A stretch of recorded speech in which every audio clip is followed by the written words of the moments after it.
of the Apollonian logicist mind that naively confuses laws of logical validity for principles of actual existence. Now, I'd say I've been noticing something like that all the time with moderns, that they think that their value systems are the absolute real thing, that their reasoning, which they worship like a god, like a little god, is the a sort of this sort of truth that is a existential truth. And I've always had an instinctive doubt, you might say. Yeah, I didn't. I went through a hyper intellectual phase. I completely bought it. I know I understand this one from the inside, and I know why I left it. I found its inadequacies. So I came around to your position, Stephen, but not. I didn't start out that way. I had to get that way the hard way. Uh, and when I was a kid, I wasn't hyper intellectual, but there was something about the processes of school and work that really reinforced success for those who could out intellectualize the people around them. It You does could be seem the to be the smart one who case. got the job, you know. It does seem to be the case at the moment that the the fourth propositions about our world are being taught as a sort of naive reality. Without doubt, this is the thing that people think that all this clever stuff around them is without faults, the reality. And ideas aren't reality. Ideas are descriptions of reality. Mm-hmm. We've got a set of descriptions. Yeah. They might be pretty good or they could be bad, but they aren't the reality. Science at its best makes that distinction very strongly, but scientism is when we stop making that distinction and start thinking that our models are even better than reality. Not only are they reality, they're superior. So, I hadn't heard that one. I didn't realize better than reality. well, they never say it out loud because it sounds wrong. But you can tell when it's happening because people want to be selective about which data they're going to allow to be part of the conversation. They don't want the messiness of outliers to contaminate the beautiful purity of their crystalline perfect reality where everything adds up and makes nice neat Okay, column. by their own estimation, we're apes that fell out of trees. So Phil, your hands up. What's on your mind? Well, I'm going to defer the accounting statement for slightly later because this seems to address something that came up in another meeting on existentialism, actually. And it was about, in a sense, I guess, the constant churning of the relationship of being and nothingness, because that's how we progress into something unknown.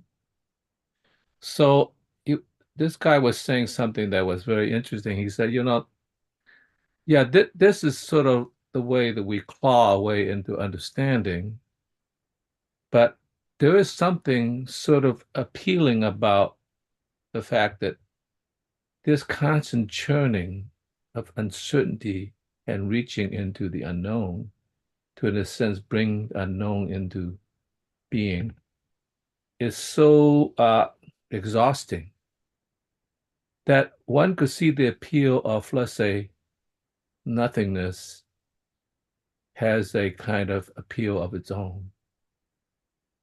And I told him, like, that reminds me of Buddha. The samsara of existence is so bad that nirvana, which is the state of nothingness, it's actually ascent to a higher plane. And I told him that I used to think that the Bodhisattvas was on the way to becoming Buddha, but they didn't quite make it. And so they returned in a sense. And I thought they returned on the second phase. I thought that was just being very compassionate, all the people who are suffering into this relationship between being and nothingness. And they were trying to help in some way with compassion.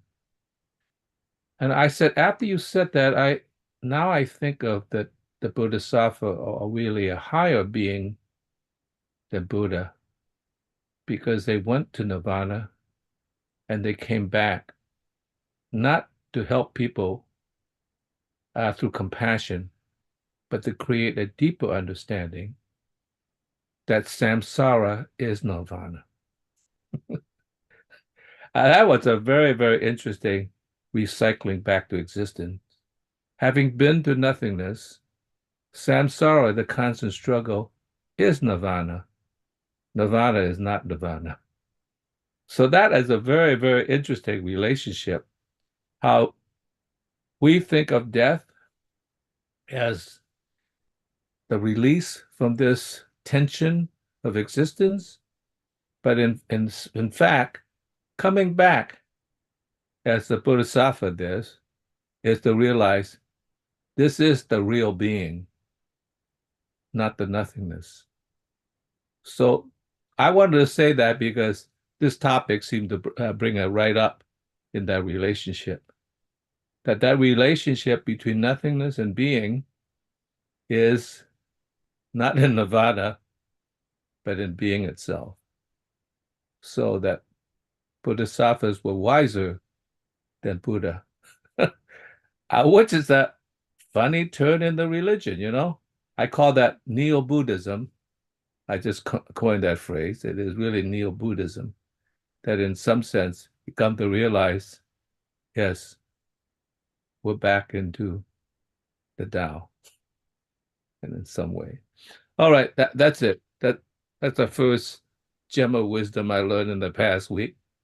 And you know, part of that, like I said, I always like it when something suggests but is incomplete, and I make it sort of complete in my own thought. Not that I expect you to say, ah, yes, the wisdom of Phil Chan, but the fact that something is missing is part of being, in a sense. All right, Phil. Well, the Christians won't be pleased if they're not going to their eternal rest. They find out they've still got a job on after they die. You could be in trouble. But wait, Stephen, you've missed an opportunity. You've missed an opportunity. Before we explore this, we have to say, ah, yes, the wisdom of Phil Chan. He wasn't expecting that, right? It's like the Spanish Inquisition. You have to show up with the actually I did really enjoy that. Go ahead, Stephen. Oh, well, that was all I had to say. That, you know, that's the dream, isn't it, of most religions, that you're gonna go up the elevator and it's just going to be a theme park without the crowds. Escape. Yeah. Well, this seems to be a story. You know, some of them say that, you know, you have this phenomenon called the astral plane where everything, if you're a nice person, everything looks great. If you're a bit of a bad person, then you might come into a rather unpleasant astral realm. But the adepts claim that this is simply an initiatory stage in the after-death process. And this is just something on the level that a corporate being can understand. It eventually bypasses that phase. And there's something else going on later.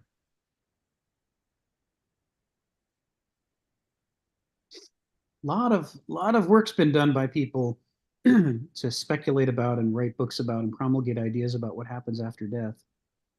Mostly they're written by people who haven't been there. I'm sure that's a coincidence. But you can see how Buddha's construct of nirvana, you know, he doesn't construct it by saying, I've been there and I've come back and I can tell you what it was like. He constructs it by saying the logic of life and suffering must inexorably add up to this outcome. This has to be where it's going. He's kind of reasoning his way to the afterlife. Well, I'd sort of describe it as 3 stages. In the first stage, you still feel relatively human. In the second stage, you've gone further, but you still feel relatively human. But the third stage, you're starting to feel inhuman.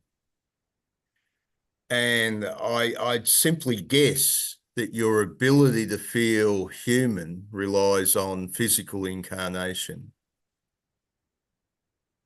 And the problem for the sort of stratum of souls that say incarnate as humanity is that they are not developed enough to bypass that third stage. They require coming back to be humans to be that. They can't progress beyond a certain stage. Right. Right. Yeah, so it's interesting. I hadn't heard this take before on the Bodhisattvas, so thank you, Phil. It's thought provoking. I want to I want to ask a question. It seems to be Plato at least believed that he's been to heaven.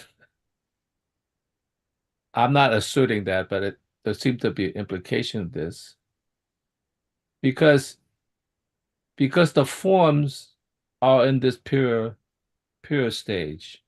You could either say that's superhuman, or you could say that's human and we're not quite in a human stage. And the whole point was to recover the forms we already knew when we got to this other stage. So I'm not sure Plato actually meant that, but there's certainly implication that forms were purer structure than the existential world, you know, of things. And he is trying to recover from the memory that's lost, I guess, in the rebirth, you could say, being thrown back into the world. You know, like God says, that's it. You're thrown back. Kind of like reminds me of Heidegger. You're thrown into the world. Now you're confused and you're trying so hard to remember the forms that you once knew. So that's why I actually don't think Plato said that, but I think there's an implication that really opened the door for Augustine, right? Yes, there is. You have gone there to Nirvana, you've met the mind of God, and now you're trying to recall what that was in some sense. So there's a kind of implication of that. So, like I said, waiting for Augustine to, in a sense, resolve the contradiction. Yeah. So that was interesting. I like Augustine as well. So it's like I'm not casting, any shadow and any of them, but nonetheless, it's an interesting relationship how it circles back. Well, I might add that, to my knowledge, in these ancient times, particularly before Plato's epoch, the ancient Egyptian world, they had noticed the nature of the near-death experience, and the ancient priesthoods were involved in a process where they artificially induced a near-death experience. This was in what we're terming a pre-rational culture. When we reach Socrates, we get to what Smith here is calling a type of rational culture. But prior to that, there was something different going on. Mythos culture. Yeah, the mix of the experiential and the rational, that they have to be blended.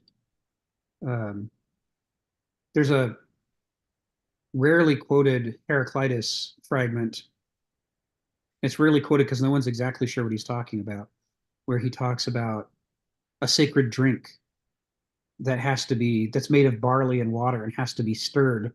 If you stop stirring, the barley settles to the bottom and it stops being the drink that it was.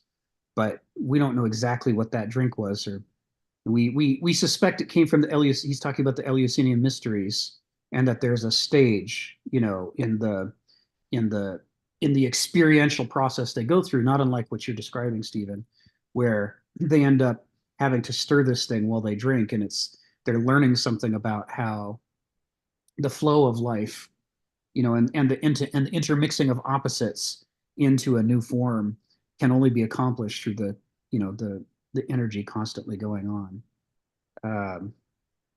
This idea of the experiential and the rational needing to be mixed in us to achieve an adult mind, is something that he's probably alluding to, because he talks about it a lot in his fragments. He's probably alluding to it in part in that fragment, as a way to explain the dialectic. If you separate it out and you separate the pieces from each other and try to make them pure, then you stop being a whole person. You become a partial person. Our current culture is alienating the experiential to a degree we've never seen in human culture before. Something to do with the machine age. I don't know what it is. Yeah, it's a there's a Gilbert Murray quote that I cite sometimes in these seminars that Kenneth Smith likes, and he cites from time to time, where Gilbert Murray says, the really remarkable thing about modern civilization is how it has arranged things so that people of no particular virtue are still able to lead normal looking lives. And for the longest time, I didn't understand the significance of that. I'm like, well, that sounds like a great accomplishment, right? You've made it so that people can have these healthy, normal lives. Of course, that's not what Gilbert Murray's saying at all. He's saying, you can have food without experiencing producing food. You can have clothing without experiencing producing clothing. All of the experiences that make it possible to understand your situation, who you are, and what's necessary for life, the modern civilization separates them out into industrialized division of labor. And the result is that the vast majority of people have no idea what it takes to survive. And because they're lacking, and I say no idea, but it's not idea that they're missing, it's experience. They haven't been on a farm, they haven't prepared their own food. So the result of lacking that experience is that they are more vulnerable to ideas and ideologies and propaganda. Because I mean, what experience do they have that could contradict it? It just has to make sense. And as we know, out of every 100 logical syllogisms, 99 of them make sense but are false. They're perfectly valid. I mean, you've obeyed the rules of logic. It's just that it's ungrounded from reality. The only way that you can distinguish them from the one that's right, in any given group of 100, is you have to have had the experience, so that when they start laying out their logic, you can go, no, none of that matters, because it's just not true. It doesn't matter how good your logic is. You're just stop it. Stop with the logic and propaganda. So it's taken me years to put that together with Gilbert Murray's quote and see what he's talking about. He's foreshadowing the interview with the school kids in New York who think that milk comes from the store. That's where you get it. I mean, where else could it come from? You certainly can't get it on the subway. It must, it's got to be one of these things they've experienced. It can't be anywhere else. There is nothing they haven't experienced. And in this, although people like to point and mock and say, oh, the kids these days, the state of education. It's like, no, that's all of us. We're all uprooted from the experience of producing our own necessities. None of us, we may be cleverer about covering it up and making it seem like we're wiser than we really are, but none of us has, enough. If you dropped us into a medieval village and we had to start, making our metal tools and growing our food and making our clothing, we couldn't do any of it. We have no idea how any of it works. So one of the great differences between in the old world between Europe and many parts of the Orient was Europe, from what I can figure, was very dependent on iron tools to make that environment work, yeah, for it to deliver a surplus. yeah.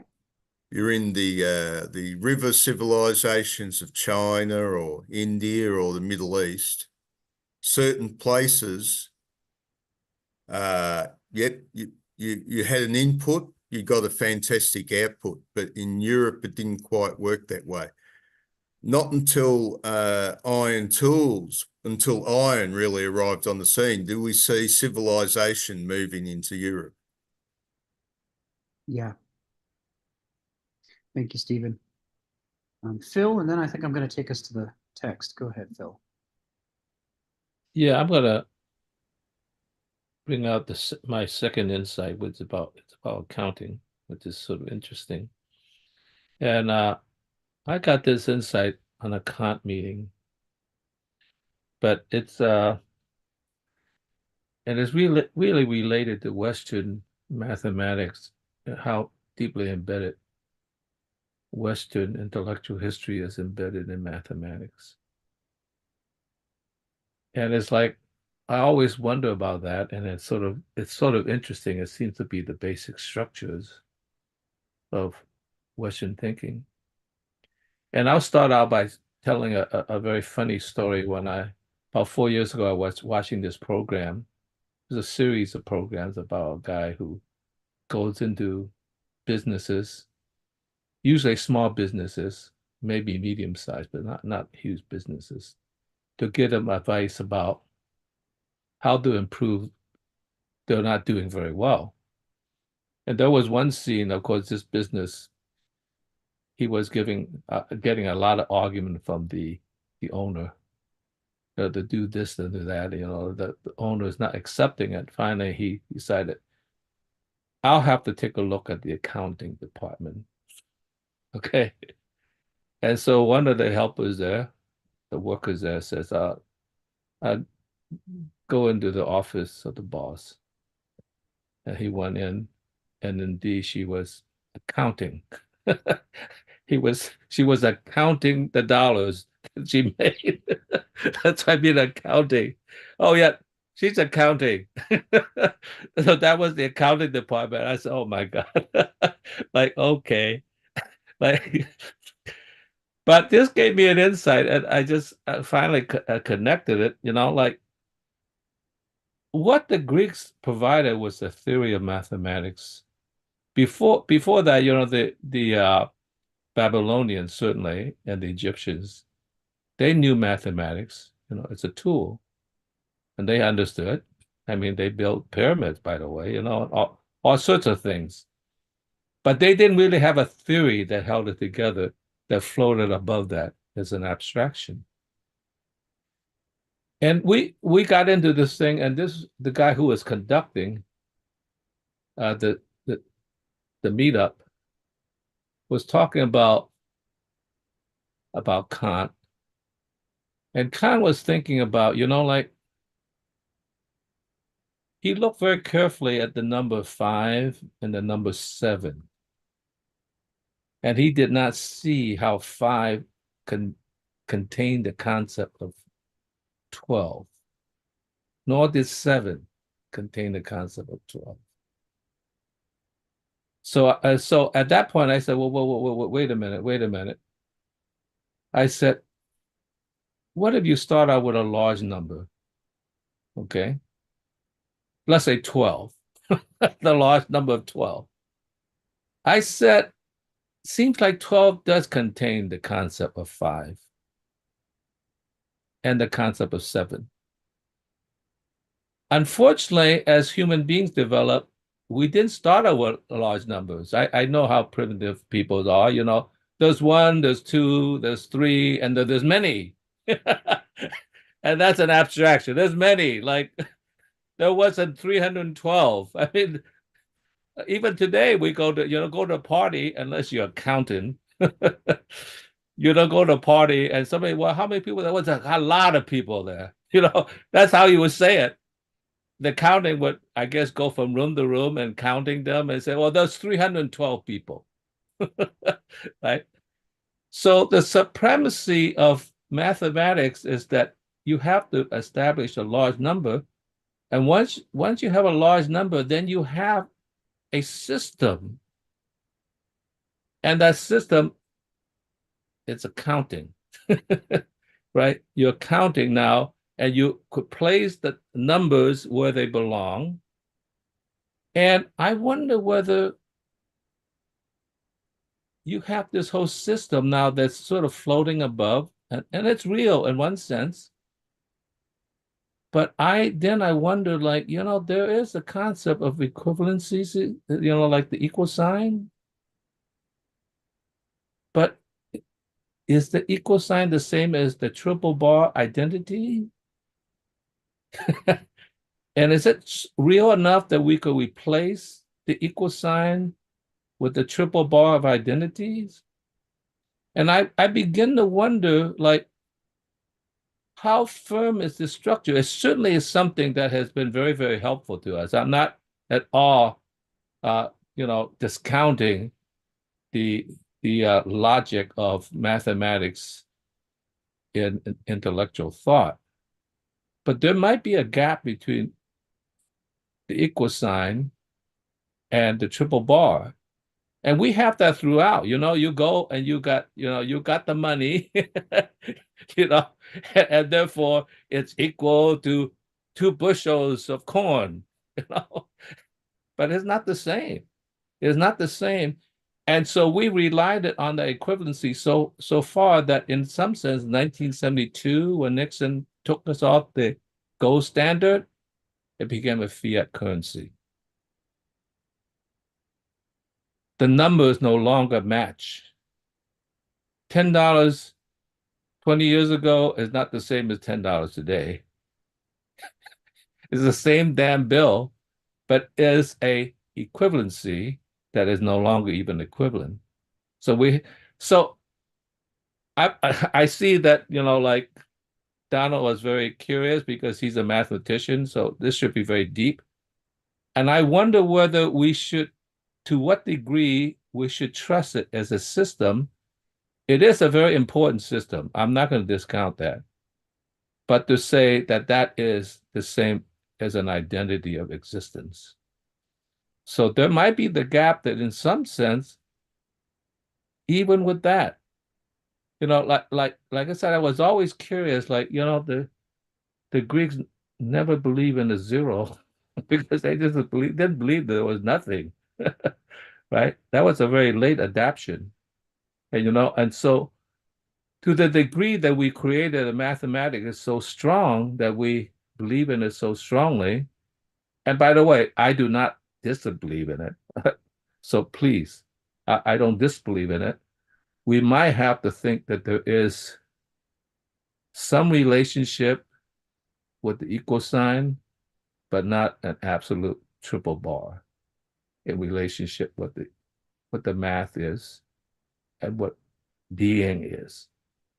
And so I think that might be a diversion that we did not understand and we did not take account of because we have so managed that the accounting, not just the counting, but the accounting has become the high priest of Egypt in our current civilization, So you could say, well, but we don't have accounting. The president, well, he is in a sense. He has to account for the military. He has to account for the business. He has to account to the poor. He has to account for this. So we're managing a whole system that's built on a structure of relationships that's symbolic.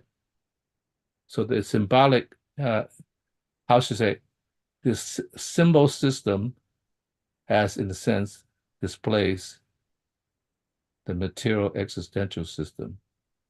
And I think we have to realize that there is a cross boundary between that. And to what degree am I listening to the argument? Am I accounting for the relationship with the symbols? Or how it actually refers and is tied to being itself? So that's a question. I have no answer for that, but we are there's hardly a person that does not believe in mathematics in some form, I would say. So we're so embedded in that system that we could no longer say, let's forget it, except for somebody who is that's just very, very uneducated, like I said, you're just in the room counting and think that that is managing your life, So that's why I say, be what because of that accounting relationship, we have all become technocrats, because we have managed everything into the sphere of abstraction that is very real. We have to find the relationship between the two that goes back and forth. That the money that gets you to Mexico does something beyond just getting you to Mexico across the borderline. That's it, Phil. Thank you, Phil. Well, that sets us up well for the text, because last week we did the first half of paragraph 9, in which we're talking about the effects of that logos culture had upon the Greeks. And logos culture is when you start to treat the intellectual systematic theories not as half right, but as fully right. You no longer need experience to tether and correct your intellectual ideas. You come to where you say, well, it's just so much more convenient if I just account for things and don't actually let experience mess up my theories. I'll just suppress as anomalies any parts of reality that don't conform well with my theory, and then I'll cherry pick and hyper focus on the parts of reality that line up beautifully with my theory and say that proves my theory. And so there becomes this schism between human practice and the human reality. So this idea of equality is a good example of that. I've got two apples, 1 + 1 = 2, and they equal each other, right? They're both apples. Apple equals apple. What could be easier than equality? But of course, they've got different DNA. One of them's rotten, and the other one isn't ripe yet. They may be apples, but they're as far away from equality as they could possibly be. But depending on how I pick my abstractions to escape from the experiential reality into the pure, perfect, clean realm of mathematics, those might just fall away. I might not, I was only caring that I used the word apple for both of them. And then as far as I'm concerned, my laptop and this Granny Smith apple are equal to each other because they're both apples, right? I mean, there is this, and of course we'd say, well, that's absurd. But the truth is, all mathematics, as essential as it is to human thought, involves this exact kind of absurdity. And the only difference is, what are we noticing and attending to, and what are we suppressing and treating as background when we extract the abstraction out of the matrix of reality that it properly belongs in. So you can see how, from an evolutionary perspective, the development of noesis, I mean, a lot of animals have noesis, and I don't know, about the other kingdoms. It's they're the ways that they process information are more difficult for us to understand intuitively. But let's stick with animals. I've spent a lot of time around a lot of animals, and you can see them counting. For example, our late Kitty Rashid, who died 3 or 4 years ago, when Beverly was making roast beef sandwiches, she would, if he was patient and did not get on the counter and did not harass her too much, she would take the little slices of roast beef and tear off 10 tiny fragments to give to him. And then he was content. That was what he waited for, and that was what he wanted, and he wouldn't claw her or jump on the counter or anything. He's like, okay, I got my 10 pieces. But one day, she only gave him 9. And he was not happy. He was not having it. The next time that she's making a roast beef sandwich, she gives him 10, and he starts howling like he's never done before with the roast beef ritual. Howling and howling and howling until she's like, okay. And she gives him one more, and he's like, okay then. Because you shorted me last time. And now 10 = 10. 11 + 9 = 20. 2 occasions, it all adds up. He was content. He walks away. That was all he wanted. He wanted the numbers to work out. He was a weird little cat. There's no doubt. In many, many, many ways, he was a somewhat, not like a human being, but more than you'd expect from the average cat. He was a thinker and a counter, among other things. He's our little accountant. So, it's in us. and not just human beings, but it's in animals. And you can see the advantage because noesis is where we develop, Verstand, this is where we develop the capacity to predict the future and to make plans, right?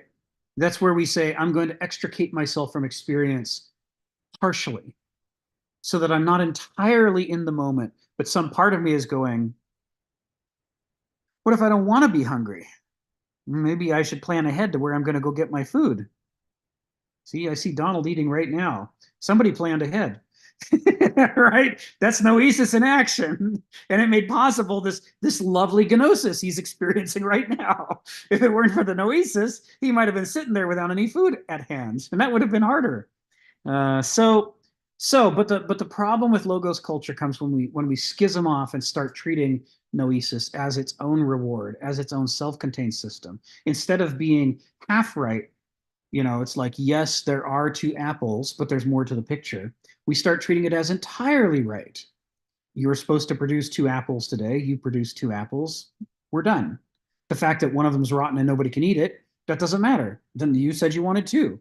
If you didn't want one of them to be rotten, you would have had to change your little system of deliverables and say, specify a line item that says, and it will not be rotten.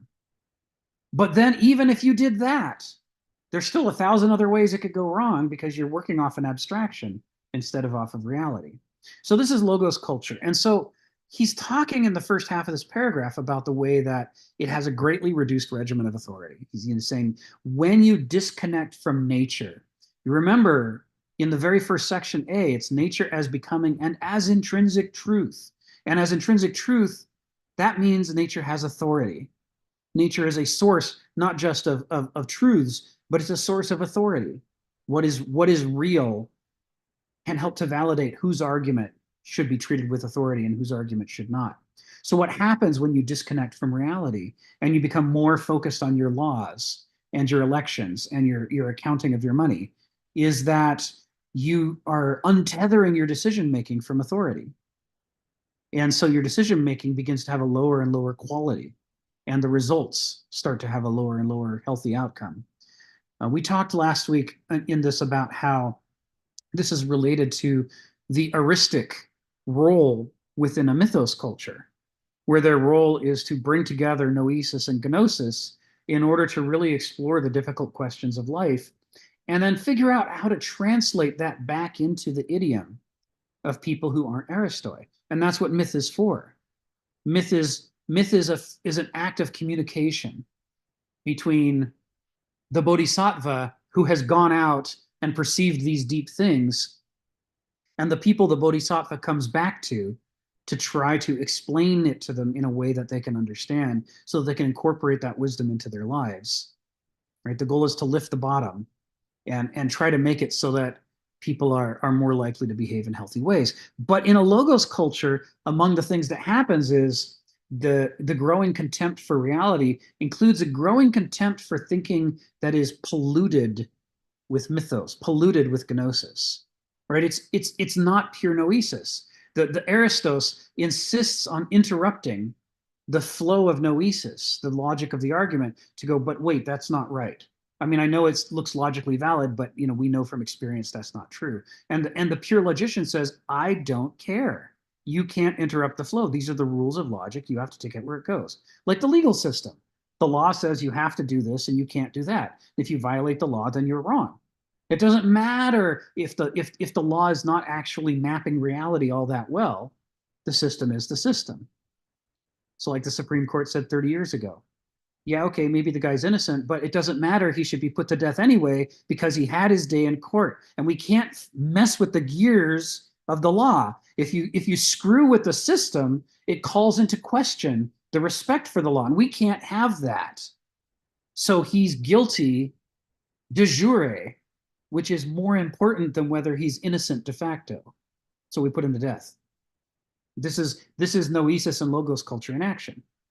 You don't mess with the rules.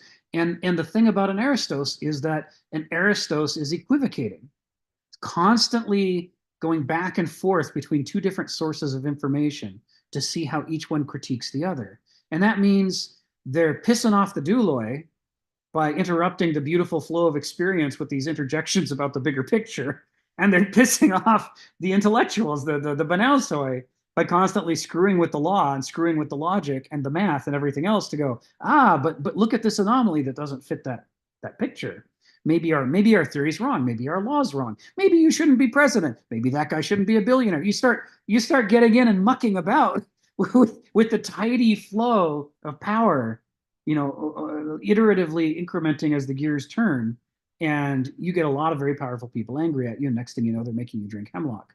So there is this disconnect that happens inevitably as a culture begins to uproot itself from experience. And this was part of the focus that we were looking at last week. The other part of the focus, this is all just set up for getting into the second half of the paragraph. The other half is this issue of, if this is the role of an Aristos, right? If their role is to act as this discoverer / translator / not just a creator of systems, but a disruptor of systems. Like Shiva, you both create and destroy logics and laws and economies at the same time, because you're constantly trying to use palintropy to rebalance human affairs to get closer and into more harmony with the underlying nature of things. If you don't have anybody doing that, then you don't have any Aristoi. And it doesn't matter what their personal attributes are, right? It doesn't matter if they're smart or creative or like myths. None of that stuff matters if they're not playing the role of an Aristos, if they're not wielding the mythic mind for the benefit of the culture. Then they are in fact not an Aristos. They're a failed Aristos. They're a aborted Aristos. They are a potential Aristos that will never actually. They're like a bud that will never blossom. Right? They're trapped. Their role doesn't let them do the thing that they thrive in and that nobody else thrives in. That they're the thing that they're good for, and the thing that every human culture needs. Because the weight of systematization, its addictiveness to our noesis, functions in such a way that it becomes, like we used to talk about a year ago, a self-closing envelope. It becomes a self-closing envelope. That once you start turning away from reality, there's a momentum to that. And you begin generating problems that you didn't have before. And the most expeditious way to solve the problems, by which we mean make them go away, is to intensify your disconnect from reality. And then you can just define your problems out of existence. So you can say, yeah, okay, if we're on the edge, if we're entering into a hypernoetic stage, we might have to wrestle with questions of innocence or guilt. But when we go deeper into noesis, we simply redefine guilt and innocence to have nothing to do with what's real, to only be in terms of what the system says. And once you've taken that next step into noesis, then anybody who raises the question of, is he really innocent, you rule him out of order. That's a vocabulary problem. You're not defining your words correctly. Get out of court. You don't belong here. You have no standing, right? Because you don't understand the rules that we're playing according to. The moment you start bringing in those outside criteria, you reveal yourself as a troublemaker, and we have systems for dealing with troublemakers. And so the system gets better at protecting itself from disruption, but of course at the cost that now it's even more disconnected from reality. It's generating an even larger scale of problems that it's refusing to see because it's defined them out of existence. So that's one way in which Aristoi can stop being Aristoi, right? The culture just starts closing off that niche in the cultural ecosystem. And then there's nowhere for you to go to do the thing that you do. And once there aren't people doing that thing, like Donald says, Kenneth says, you don't have somebody to look at as an example of an Aristos. You can't become one yourself. How do you learn? Well, you certainly don't learn from a book, because this is a mix of experience and logic. It requires an enormous amount of experience and an enormous amount of logic. You have to see it in action. When you see an Aristos acting, then that becomes your model to say, oh, yeah, maybe I could do that. But if the culture has removed those niches, then you don't have any examples anymore. And so all the people who might have grown into Aristoi, the next generation of Aristoi, they don't. They just wander into one of the two niches left, or Doulos or Benausos. It's got to be one or the other. That's all we're allowing. This is modernity in a nutshell. And when he's saying that moderns are appreciating the logos culture side of the Greeks, oh, look, they're just like us. What he's saying is that we recognize the dementia and mistake it for health. And we say, look at all the cool things they did. That must mean we're cool. We're extra cool too. We thought we were cool before, but see, they agree with us. So we're even more cool. The final bit about this schism is if you get somebody who conceivably could be an Aristos, but he's so out of touch with the rest of the culture that he doesn't know how to translate his proto-Aristic insights into the language of the people, the idiom of the people, then even if everything else was going for him, he's still not an Aristos. He's not telling stories. He's not telling stories in the mode that the rest of the culture will understand. And he's not telling stories in the mode of the culture that the rest of the people understand in a way that ensures that they see the deeper insight and can take it into their lives. If that stuff is missing, if he just becomes hyper intellectual or hyper experiential and just and wanders off, or if he gets a hyper idiosyncratic vocabulary that nobody else understands, Kenneth, then he's not actually become a functioning Aristos in the society, because only a minority of people are going to be able to work their way through the text to understand what he's talking about. This is what the first half of this paragraph is talking about. All of these things involve a loss of genuine authority in different ways, whether because it's foreclosed by the culture or whether because the people themselves never developed the skill set to become those authorities. Or the opportunity. Maybe they've got the skill set, but not the opportunity.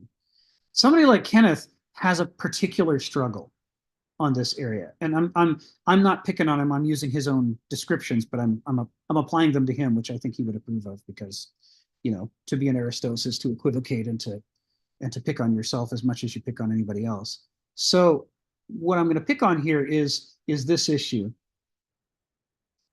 The final way in which you can fail to have an Aristos is if you don't have a culture. Now, under the definitions of modern anthropology, that's impossible. Culture is whatever people do, no matter what it is, no matter how benighted, no matter how scattered, no matter how self-destructive, we call it a culture. Ipso facto, by definition, it's a culture. And that was handy for the 19th century, early 20th century stage, when we insisted that everybody different from us was bad. Then that approach to defining culture was really good, because it jarred us loose from our complacency of saying, you're inferior and you're inferior and you're inferior. You all suck. None of you is us. We're great and you suck. So there. So there was this movement in anthropology that said, no, we're not going to have any of that. Shut up with the judgment and just describe what you see, and describe it as objectively as you can. Write it down and we'll all read over your description and let us judge for ourselves whether it's good or bad or healthy or not. You know, this idea, Franz Boas was one of the people who pioneered this. This idea is that, you know, real cultures, whether we like them or not, have functional value for Homo sapiens. And it's not our job as, you know, the pinnacle of evolution or history to sit there and judge them and say how they're inadequate. It's our job to study them, to understand why did that culture work for those circumstances that they lived in that we don't live in. So who are we to say that that was the wrong approach, right? A classic example is that for the longest time, we thought that you couldn't have higher civilization without agriculture. We thought it was impossible. We had this nice, clean march of history in which first you develop agriculture, and then that frees up some people's time. And I guess they were never farmers because they don't understand how much work it is to be a farmer. It frees up a bunch of time that is now available for the higher pursuits that lead to civilization. This is the 19th century, early 20th century. Frankly, by the 70s and 80s, I was still getting this in school and in textbooks. This was the classic position. And of course, the problem is the Pacific Northwest Coast Indians.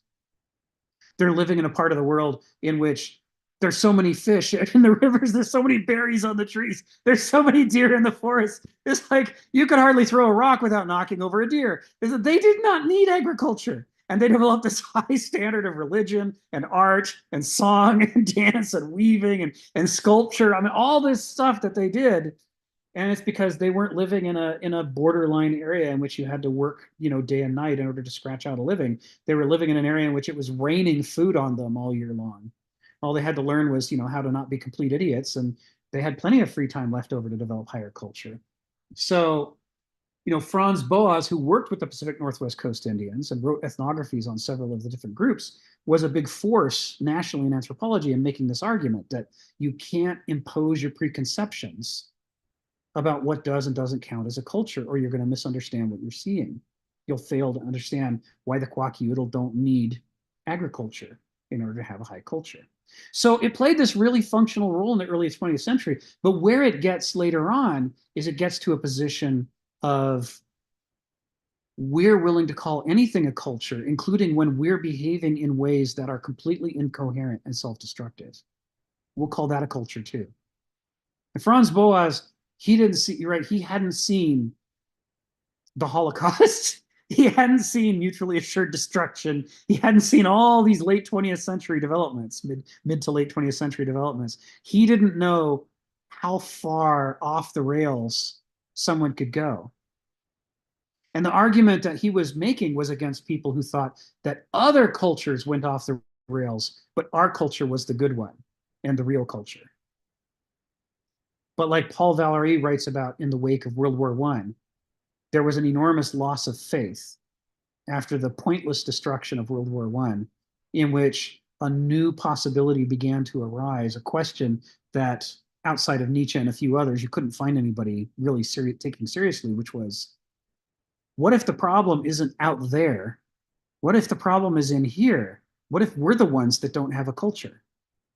What if we're sucking down some saccharin substitute for nutrition and we're getting sicker generation by generation, but we call it a culture so we think it must be a culture. It's what we use to temporarily satisfy the cravings, but maybe it's less nutritious and nourishing and more addictive and sickening.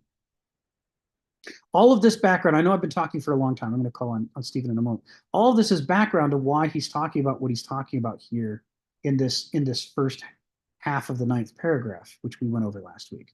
It's this idea, and I didn't emphasize this enough last week. What if you have Aristoi in theory, but your culture has changed out from under you, and now they don't share enough in common to be called a culture. They're no longer moving in a coherent direction. And the things they do have in common are not health promoting, but instead are vitiating. If you speak in that language, the only things that will make sense are sickening things that will make them worse. So if you tried to function as an Aristos by appealing to their idiom, you would end up creating anti-myths instead of myths.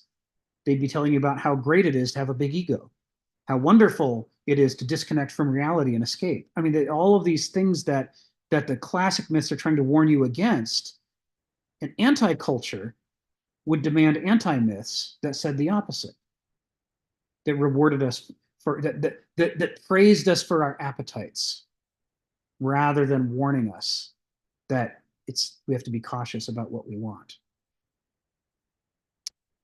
For example, an instance of an anti-culture would be a refusal to accept the idea that we could ever be our own worst enemy. If it said, no, that never happens, that all that really happens is somewhere is a bad guy and we have to find him and kill him and then everything will be fine. If we insist on that message, if we had a zero tolerance for tragedy as an art form, where it's our own virtues that cause our problems, then nobody would be able to tell us anything mythically wise in the form of tragedy. The moment we got a whiff of the tragic form, we'd be like, nope, we're not having any of that. That's right out. So where I'm going to conclude before calling on Stephen then is to say this. When it's talking here about the rift, this opening half is talking about the rift between Aristoi and their underlying culture. That rift can be formed in a wide variety of different ways. The culture can stop being a culture. the Aristoi can stop being an Aristoi. Or they could both be a culture and an Aristoi, but not speaking the same idiom and therefore not able to communicate. And any of these different parts of the relationship can be broken. And once they are, you no longer have a functioning Aristos. Like rebel without a cause and Aristos without a culture, right? Is not, in effect, an Aristos. Stephen, come off mute and tell us what's on your mind. So I'm going to hit back at the paradise syndrome, as they had in Star Trek, when Kirk descends on a planet where they're living like Red Indians and thinks, yep, this is fantastic. Loses his memory and, yeah, he adapts quite well. But this idea that the hunter-gatherer existence was idyllic is partly true and partly false, because they lived within the limitations of their food supply. Our modern system enables much larger populations to exist. So for the hunter-gatherer, yet things were great as long as the deer were running around. And then occasionally the deer would all disappear and they might eat each other. From what I understand, amongst hunter-gatherers, that cannibalism was always an option. Now, the agriculturalist treats cannibalism generally with a sense of horror. The agriculturalist had developed the systems which enabled him to have a generally more consistent food supply. And yeah, so partly that's quite true. For a much smaller population, the hunter-gatherer existence, yeah, I think they say the Bushmen of the Kalahari work for about 5 hours a day, and their work consists of all fun things: running around the desert, exploring, chasing animals, which we would call recreation. But we have the good fortune to live in modern culture. I'll probably say the other thing, of course, is when it came to the development of agriculture, we do see it independently develop in the old world and the new world. But the thing is, of course, that the techniques that were required for mass production in agriculture, for example, in the Middle East, they had discovered emmer wheat, which produced a magnificent food supply in relation to the amount of effort you had to put in. And that enabled them to husband other grains, which might not have taken off so well unless they had developed all the techniques to husband emmer wheat. So, of course, they husband millets and rye and other forms of grain which weren't quite as productive. But once you knew the techniques, you could get a surplus out of them. So it's a little bit more complex. So, Rick, yeah, I'm wondering about this idyllic paradise syndrome here, which is a very popular thing these days. I'm Allow me to saying, clarify. okay, thank you. I'm certainly not saying that that was the norm for hunter-gatherers. And I can see how that could have come across that way. I'm saying the Pacific Northwest Coast Indians had a very specific environment, and it behaved differently than most hunter-gatherer situations did. So, for example, the Kwakiutl Indians had a cannibal ceremony where they expressed their horror of cannibalism, and these are that kind of clear prohibitions against it are the sort of thing that we usually associate with agricultural societies. But it's sort of like the difference between a theory that we try to apply everywhere, and then we discover, oh, but wait, there's this exception over here.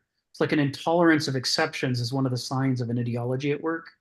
So when they dug up Göbekli Tepe recently in Anatolia, and they discover, evidence of high art and culture and massive populational organizational works on a scale never before seen, that old, and yet they had definitive proof there was no agriculture. And so according to our theories, Göbekli Tepe can't exist. It had to be the other way around. First agriculture, then massive public works. But here's this thing sitting there, more than 10,000 years old, that could only have been built by hunter-gatherers coming from all over the place to this one location to do this crazy thing. And I think we talked about this before, right? That what they discovered was, their theory was, first we do the agriculture and then we develop religion and culture and all these other things. But what they found at Göbekli Tepe was that, at least in this one place, the history went exactly backwards. First, they got together for religious and artistic reasons. And then when they used up the food supply, which you were alluding to, which is one of the great risks with being a hunter-gatherer, then in desperation, because they insisted on coming back to this place that was now denuded of things to eat, they had to invent agriculture so that they could stay there. And so that was the actual sequence in which, as far as we know, that's the earliest instance of agriculture we found so far. So I don't mean in any way to dispute the idea that, a hunter-gatherer lifestyle, involves an enormous amount of risk and, unpleasant things that go with that. It's just that that's the theory. And it may be 90% applicable or 98% applicable, but in reality, we're always going to find that, 2 to 10% where in this place and time, it's different than the theory says. So that was part of what Franz Boas was trying to get at when he was spreading this idea of, don't judge cultures, just call them all cultures. Part of what he's trying to say is you're going to understand a people as an anthropologist better if you come in without any preconceptions and just look at what you see and write it all down. Well, of course, that's part of the problem. We tend to view, let's say, the cradles of civilization, let's say, yes, the Middle East. Well, you had the river civilizations of China around the same time, and right. in India, right. seem to have sort of arisen around a similar time. And if we think back, those poor fools living in such primitive conditions, they must be less than human. Uh-huh. We're living on the magnificent platform of the modern world, where you've got convenience stores everywhere with plastic doodahs. We're it. Those poor fools. Those poor fools. I mean, I think I've said this before. If we could only get in a time machine so we could hand out all the cyanide pills and say, you guys, you're suffering so much. I know you want to die. Here's an easy way to die. Obviously, life is not worth living in 3000 BC. Right. Exactly. Right. You have to be miserable that you're not us. Why are you guys smiling? I don't understand. Yes. Yeah, well, this is a bit of a question. You have Göbekli Tepe. You have a surprising degree of sophistication, although there were warnings. I think those islands off the coast of Africa, which still had the primitive hunter-gatherer people there, which the Spanish settled, those volcanic islands. I forget the name of them. And of course, they found that these hunter-gatherers were engaging in some sophisticated stonework. Right. Religious or whatever it was. And of course, you tend to be a bit of a romantic for that Atlantis story and have that belief that when the sea levels rose, that there was maybe cultures which are now underwater now, which were more sophisticated than we would have imagined, and these escaped to other regions as the sea levels rose. And this is the last stand of the romantic, I know. It's just not quite Plato's Atlantis with magnificent big continents with sophistication, which succumbed to the ways of all civilizations, is that they have all the wonderful stuff, but it makes them a bit degenerate, and you end up with the mad priestess experimenting with animal men and stuff like that. And Okay, yes, the Okay. ways of the romantic. We won't execute him quite yet. We'll still give him a few thousand years to. Yeah. Okay, thank you. Thank you, Stephen. Yeah, no, when it comes to the sea level rise theory, I buy the idea that people usually settle on rivers and coasts. So if the coast was somewhere else, that's where they would have settled. I don't necessarily buy the idea that the people who live there all flew around in jet airplanes. And then when the sea level rose, they lost, they had to flee as refugees and we were thrown back to a primitive state. I think is if we want to understand what life was like back then, we can't only judge by the what now look like coastal sites, but would have once been inland sites. We That won't sounds absolutely tragic. If you don't have a jet airplane, I obviously life know, is right? not worth living. Yeah. I like these guys who put out stuff where they look at these Mayan glyphs and they say, well, that's weird. He's got something on his head. I know it's a spacesuit and he's an astronaut. And this proves that the Aztecs were in contact with ancient astronauts. And you're like, or it was a headdress. I mean, this is carved in stone. You don't know exactly what that is on his head. Why do we go right to ancient astronauts? And the answer is ideology, right? This is in effect, although modern intellectuals like to critique those traits of the gods people for being irrational, in fact, the problem with them is that they're being too rational, right? They have their premises and they're logically deducing their conclusions from the premises and they're cherry picking the evidence that fits the premises. And in doing so, they're doing it in a way that embarrasses the rest of the intellectuals, which is why intellectuals accuse them of being that one thing that is the great sin above all other sins. You're being irrational. As we know, if you were rational, you would agree with me. This is every time you get a flame war between intellectuals, they're posturing for who can say you're wrong because you're less rational than I am, and as we know, reason can only lead to the truth. Anyway, Rationalism is only as good as the base rationales you employ. yes, They don't understand that. Every kooky rationalist, I mean, thinks that their base rationales are the universal truths. that's right. Somehow these fruit-eating monkeys that fell out of trees and call themselves humans, what the workings inside their head are all the universal truths. Only them, not the dogs, not the pussycats, not any other animal. They're all a bit stupid. Only these monkeys. They've gone over the bar. They've reached universal truth. Yes. Yes. Let me call on Phil and then let's go to the text. Phil, what do you got on your mind? Yeah, my thought is, I guess, two things. Like, how did human beings arrive at a point that they could establish civilization? Like, uh, must have been gradual. I mean, at what point? Because will you say that Neanderthal was fully human already? There's certain dimension that's true because they kind of at least had something that respected death and or maybe even pre-religion. I don't know if it's religion, but it seems to me like modern humans might have been slightly different because that's when you begin to, in a sense, being able to conceptualize, organize systems together, such as religion and stuff of that sort, and whether that emerged as an aftermath of civilization, of let's say, agrarian and Neolithic culture, or whether that was in the transition between the Paleolithic and Neolithic. I think that's a kind of important area which had emerged.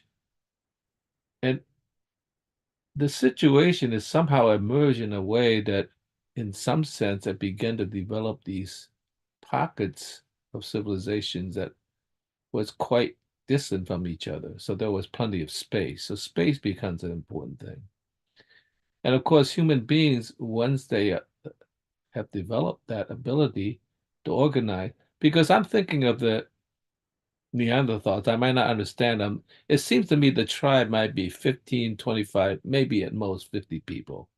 It's like a manageable size in which they subsist and they moved around, and there was plenty of land that, they exhausted the material at that particular site. They go somewhere else. And so there was plenty of room to be nomadic in a way.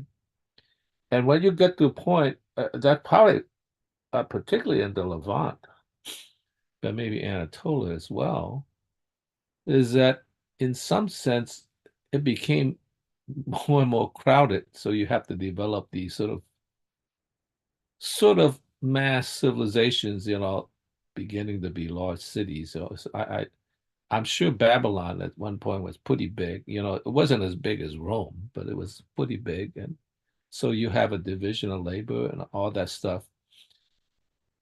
So in some sense, it became a slow process and picked up speed. The problem is that we live in the contemporary world,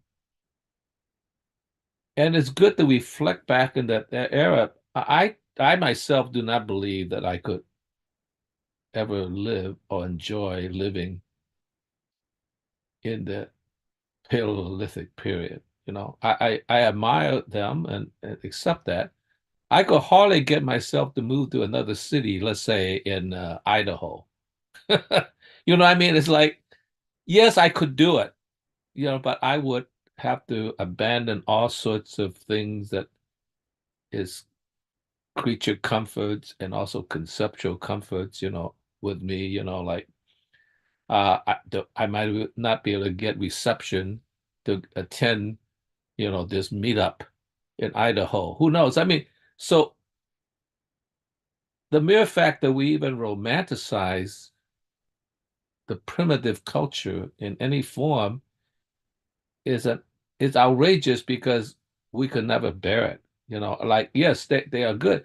As far as the development is concerned, it's like if you see the emergence of the modern culture in a sense, there was these individual pockets. They existed on their own. They have their own little culture, whatever, pockets of things. And it seemed to me the first form of globalization was really a kind of, a kind of what, colonialism? Like we are more advanced, we're going to go conquer them and make them subjects. So I mean, it just became something. It was a system that, in a way, works. Okay. Now you could say, well, you could criticize it, all that, but it manifests that way, and it just sort of developed where we begin to have some respect. Yeah, and that came late. We had no respect for the American Indians. Only good Indian is a dead Indian. That used to be the calling, but now we begin to understand that they are human beings. They need a certain amount of respect, and so we have developed a kind of transition from a kind of colonial and mercantile system to a kind of multicultural relationship. Uh, Certainly in the United States to a certain degree, but also in the whole globe. We respect each other to have visitors to our homes and our country and so forth to a certain degree, but we still have this sort of divide, like the border, got to build a damn fence and all that. And I don't mean to like downgrade that as like a necessity, but nonetheless, it's like so this is a kind of problem that we have. How do we absorb this multiculturalism, a respect for differences, and yet remain whole? It becomes more difficult because if you have a place like, I hate to say it, but in one sense, because there's a lot of diversity in Japan. If you have a culture like Japan, it's like, yeah, they could hold together because they still pretty much are all Japanese. They sort of believe in the same things to a certain degree, and they manifest it.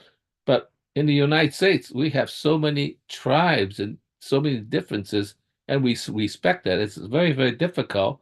And in fact, the only thing that we really truly hold together is like each major city has a sports team you cheer for, and whether you're conservative or or liberal or whatever, you go cheer for your home team, and it's like that's a very, very loose network of constructing a culture, so in a funny way. So yeah, I think, but nevertheless, when I lived in Ohio, I remember, like you go to Amish place, or a Mennonite place, and they have a kind of a different culture.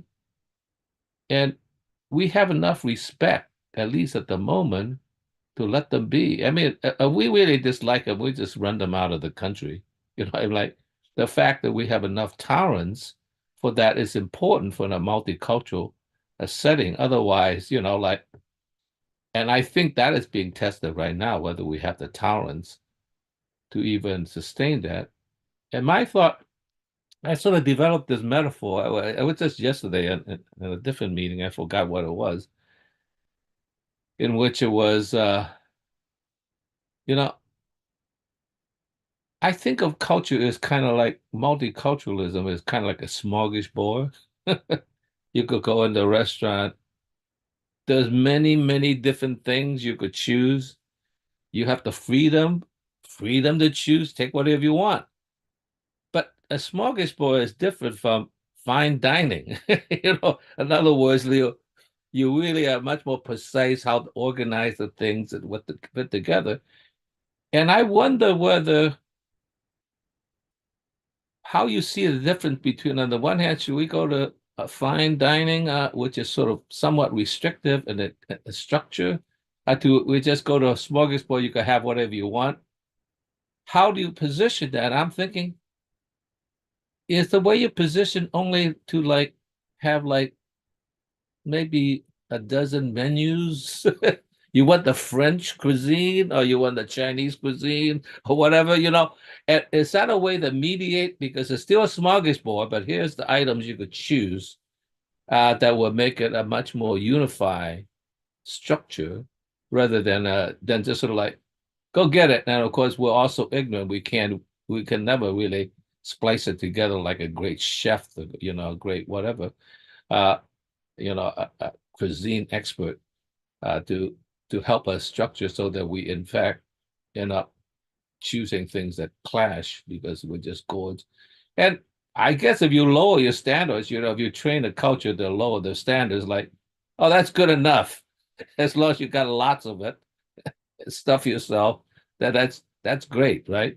So maybe fast food is, fast food smorgasbord is the ideal in one sense. So I think how in the hell do we create a structure that you allow for diversity, and yet there is some resemblance of some kind of structure that holds it together as a kind of unity within the multiplicity. I think that's a difficult thing we're facing. And, in a democracy, we have that problem. In an authoritarian society, you don't have that problem because nobody has a choice. The dictator says this, that's it, right? Just eat this meal, that's it, And so I think to keep that alive and have enough respect for the diversity, and yet have some relationship that has something to do with a kind of a finer experience of that structure it's kind of important. So I don't know how to weave that together.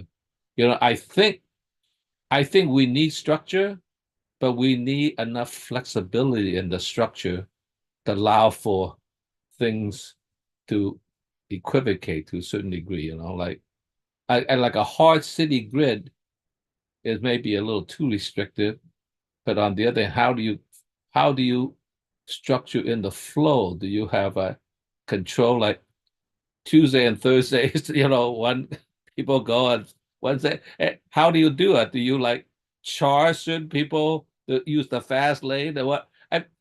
I don't know how that works, but what we got to work that out because we could no longer live in a singular system, unless you want to be an authoritarian. That's it. This is only one system. Either obey or get out or get executed. That's it, Phil. Thank you, Phil.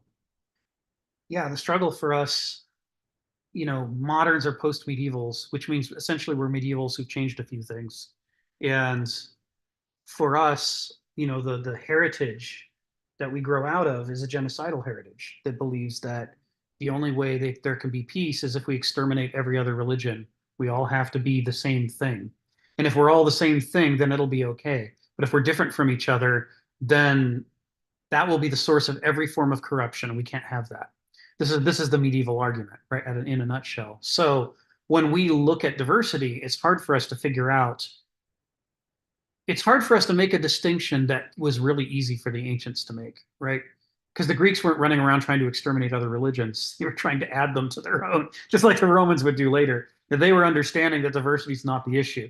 They distinguished between the incidental aspects of a culture, or the traditional aspects of a culture on the one hand, which could be completely diverse, right? Because they themselves were melding together a bunch of tribes with a bunch of different practices, and each of them retained their own rights and their own local divinities. But you still had to have the essential parts of the culture, like your circulatory system and your nervous system, somewhere underneath had to be operating on the same principles. And as long as those parts were aligned, you could have diversity everywhere else, and it could be incredible diversity, and including they could be diverse on things that we think you couldn't possibly be diverse on and still be the same culture. The more you look at, if you get Robert Graves' book on the Greek myths and you read all his little footnotes and you see how many different variations of these myths there were locally, and not just that, how many weird little rituals that always occurred on a certain day at a certain river, but only for the people who lived in this little village, and not even all of them, only the ones who were members who had been part of this old tribe that had amalgamated with them. They would preserve this one little ritual that nobody else did, and nobody gave them grief about it. Nobody said, you have to stop that. You're not conforming with the group. You're distinguishable, and therefore you're a threat. Nobody thought that way among the Greeks. They fought over plenty of things. And I don't mean to say we should all be like the Greeks, but I mean to say it's hard for us to figure out what to do with diversity because we're coming out of a medieval orthodoxy that the people before the medieval period never had imprinted on them. Well, So, Rick, isn't there an additional problem? Because even with the Romans, there was diversity, but they left certain parts of their conquered lands pretty much on their own. But right now, we live in America. Next door neighbor is a Chinese guy, and then the other one is a black guy, and they're like, in other words, we're breathing down each other rather than the fact, if you just move to Montana, no problem. I mean, like the fact is the space has something to do with it as well. When somebody's breathing down your neck, you might be a little less tolerant than you were, let's say, if they were in Montana, like no big deal, go to Montana, like. So in some sense, we have a keener problem because it's not only in the main circulatory system, it's actually in the what do you call the capillaries. I mean, when it's that refined in the circulates, then you have a different kind of tolerance because, like, if they're 1,000 miles away, no problem. You could do your own thing. You could eat your soul food, no problem. But they're right next to each other, and I think we have to become tolerant enough that we not only are tolerant of them, we actually respect, that they have a difference than we have. that's how it was in Athens.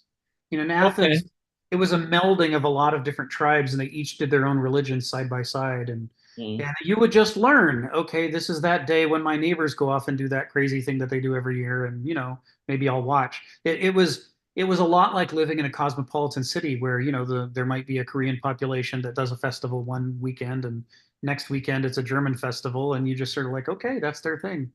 That's what they do. That was how Athens was. You know, and I didn't know that when I first started getting into Greek mythology, but eventually you see, if you read Aristotle and if you read Robert Graves and some others, you start to see just how much there was this that what we think of as the Greeks was really just a bunch of tribes with their own separate practices who just sort of amalgamated.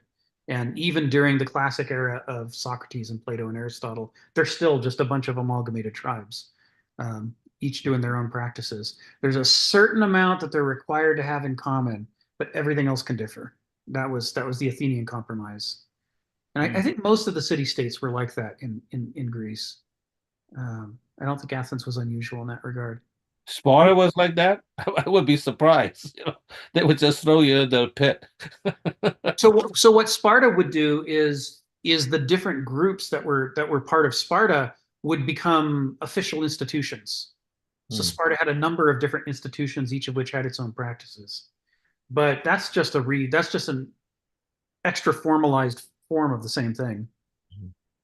So, and you can sort of see it. You can see that practice also taking place in the Torah, when there are sections in the Bible where they talk about, well, this is the law for most of the Israelites, but this is the law for the Levites, and they have all these extra things that they're required to do because of their, their relationship to, well, if they're going to go into the Ark of the Covenant, they have to purify themselves, and nobody else is allowed to go into the Ark of Covenant, so they don't have to do all that purification stuff. The modern people read this thing and they think the Levite law is the law for everybody, and they're out there burning witches and all that kind of shit because they're like, you're not pure enough. And the Israelites at the time would have been like, none of us does that stuff. That's for the Levites. What are you doing? And it's because we can't read the diversity coexisting successfully with our post-medieval heritage. To us, it's impossible. That couldn't have happened. So we just read it as that must have been everybody's law. And now we all have to follow it, which again would have just boggled the minds of the Israelites. Would have been like, I don't know what you're doing, man. You're not Levites. None of you should be doing that. Anyway, so I want to take us to the text. So we've spent this time so far today getting through the first, kind of recapitulating last week's coverage of the first half of paragraph 9, and we did that because I really wanted to underscore that issue of the multiple different ways in which Aristoi can become non-functioning Aristoi, whether because it's a change in them, or it's a change in the underlying culture, or that they become out of sync with each other so that they can't communicate, which destroys the Aristos' ability to function in the role. It's like if you have a heart and it stops beating, it doesn't matter what it looks like. It doesn't matter what its DNA is. It's not circulating your blood anymore. It's there, ergo, it's not a heart. It's something in a jar. And that's how it was with the Aristoi. And so he's talking about this shift to logos culture. And part of what he's implying, he says everything but this part, is that people who might during mythos culture have developed into Aristoi are instead developing into this new hyper-intellectualized form that's incapable of believing in the older myths. And those older myths are the myths that the majority of the population believes in. And so they can't express eristic wisdom in that translated form that can be adopted by the population. There's a diremption that's happening where the hyper-intellectualization of the logos culture is striking the smartest, quote unquote, people first, people who might have become Aristoi. And so they're drifting into this other role where they're more banausic. They're becoming sophists. They're becoming debaters. They'll sell their services so you can win arguments, but they're not actually making people wise. There is this Machiavellian quality that they're taking on, by victory and rhetoric that you don't deserve because you don't have the skills. The previous culture believed that, the fact that if you couldn't develop the skills, that was the evidence that you shouldn't be involved in those discussions. So they believed that human character was conducting a winnowing and sorting that was determining what classes people should be. But the sophists were offering what used to be considered heuristic level skills for sale to the highest bidder. And so Banausoi were able to effectively represent themselves in discussions that previously they would have been excluded from because they were sort of aping the outward form of the rhetoric. The more that debate and discussion was driven by memorizable recipes and rules, the more it appealed to the Banausoi, and they could wedge their way into these domains that previously had excluded them. And as a result, the quality of discussion and thought sank from a focus on the long-term underlying principles of health and harmony with nature, and increasingly started to shift towards the immediately practical. How can I secure advantage over my neighbor today by conning him in some way? How can I deploy rhetoric to an unhealthy purpose that it was never meant to be used for? So the opening of the second half, he writes, Diogenes expressed his contempt for the corruption of aristocratic principles by renouncing all comforts and confronting the obtuseness of a people no longer fit to see itself as it was. And this is what he considers to be one of the most important parts of the Greeks. That previously, if the Greeks made a big blunder, they'd write a book about it. Wow, did we screw up? What a horrible blunder. We were idiots. We totally should have known better. Well, hey, you who come to follow, pay attention to my enormous blunder so that you don't follow in my footsteps and make that mistake. That's what effectively they're doing by making every kid grow up with the Iliad and the Odyssey. These are our greatest heroes, descended from the gods but contaminated by finite mortal blood. They blundered on such a scale, they destroyed civilization. Don't do what they did. Right? They're not, this is a totally un-American thing to do. Right? In America, we want to cover up our mistakes. We want to talk about our great glorious history of revolution in the beginning, and now no more revolutions. The one was enough. Now that we are liberated by the initial revolution, we've just gone a great march of progress, getting better and better, smarter and smarter, more advanced, and now we're the only remaining world superpower. We're number one. Yay us. This is the story. And any place along the way that we just completely flub it and just wipe out and do something hideously embarrassing, we just don't put that in our history books. We don't teach that in elementary school. We don't talk about it in the newspapers. We don't cite it in our political speeches when people are running for president. We just shh. That's like, daddy hits mommy sometimes, but after it's over, we don't talk about it.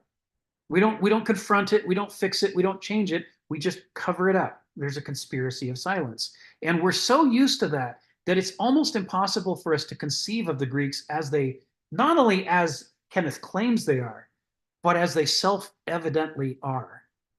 Because the Greeks leave us this enormous literature of tragedy about how the best and the brightest make the biggest mistakes that hurt the most people, right? It's like we said before, Oedipus might have been the best and the brightest in Thebes, but he was only able to be a disaster for one city-state.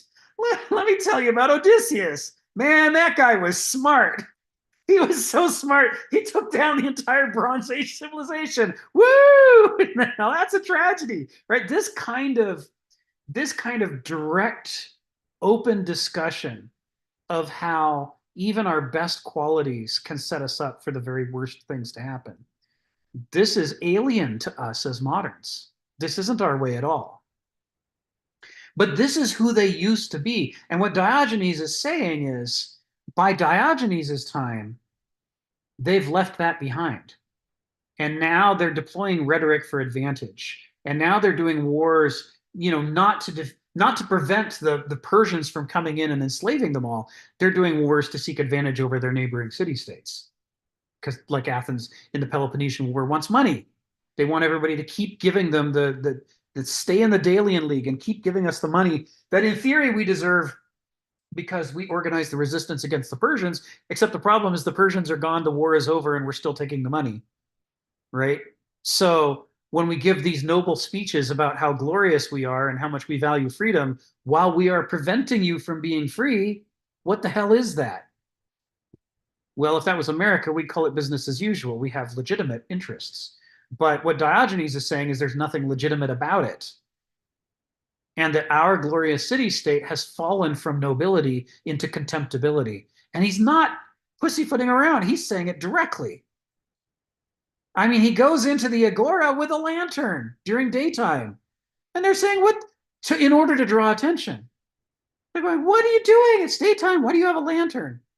Saying, because the corruption is so thick, I can't see if there's anybody left who's honest. I need this lantern just to look through the benightedness of this population I'm surrounded by. And do they throw him in jail for daring to insult literally everybody around him? Do they form a mob? Do they burn him at the stake like medievals would have?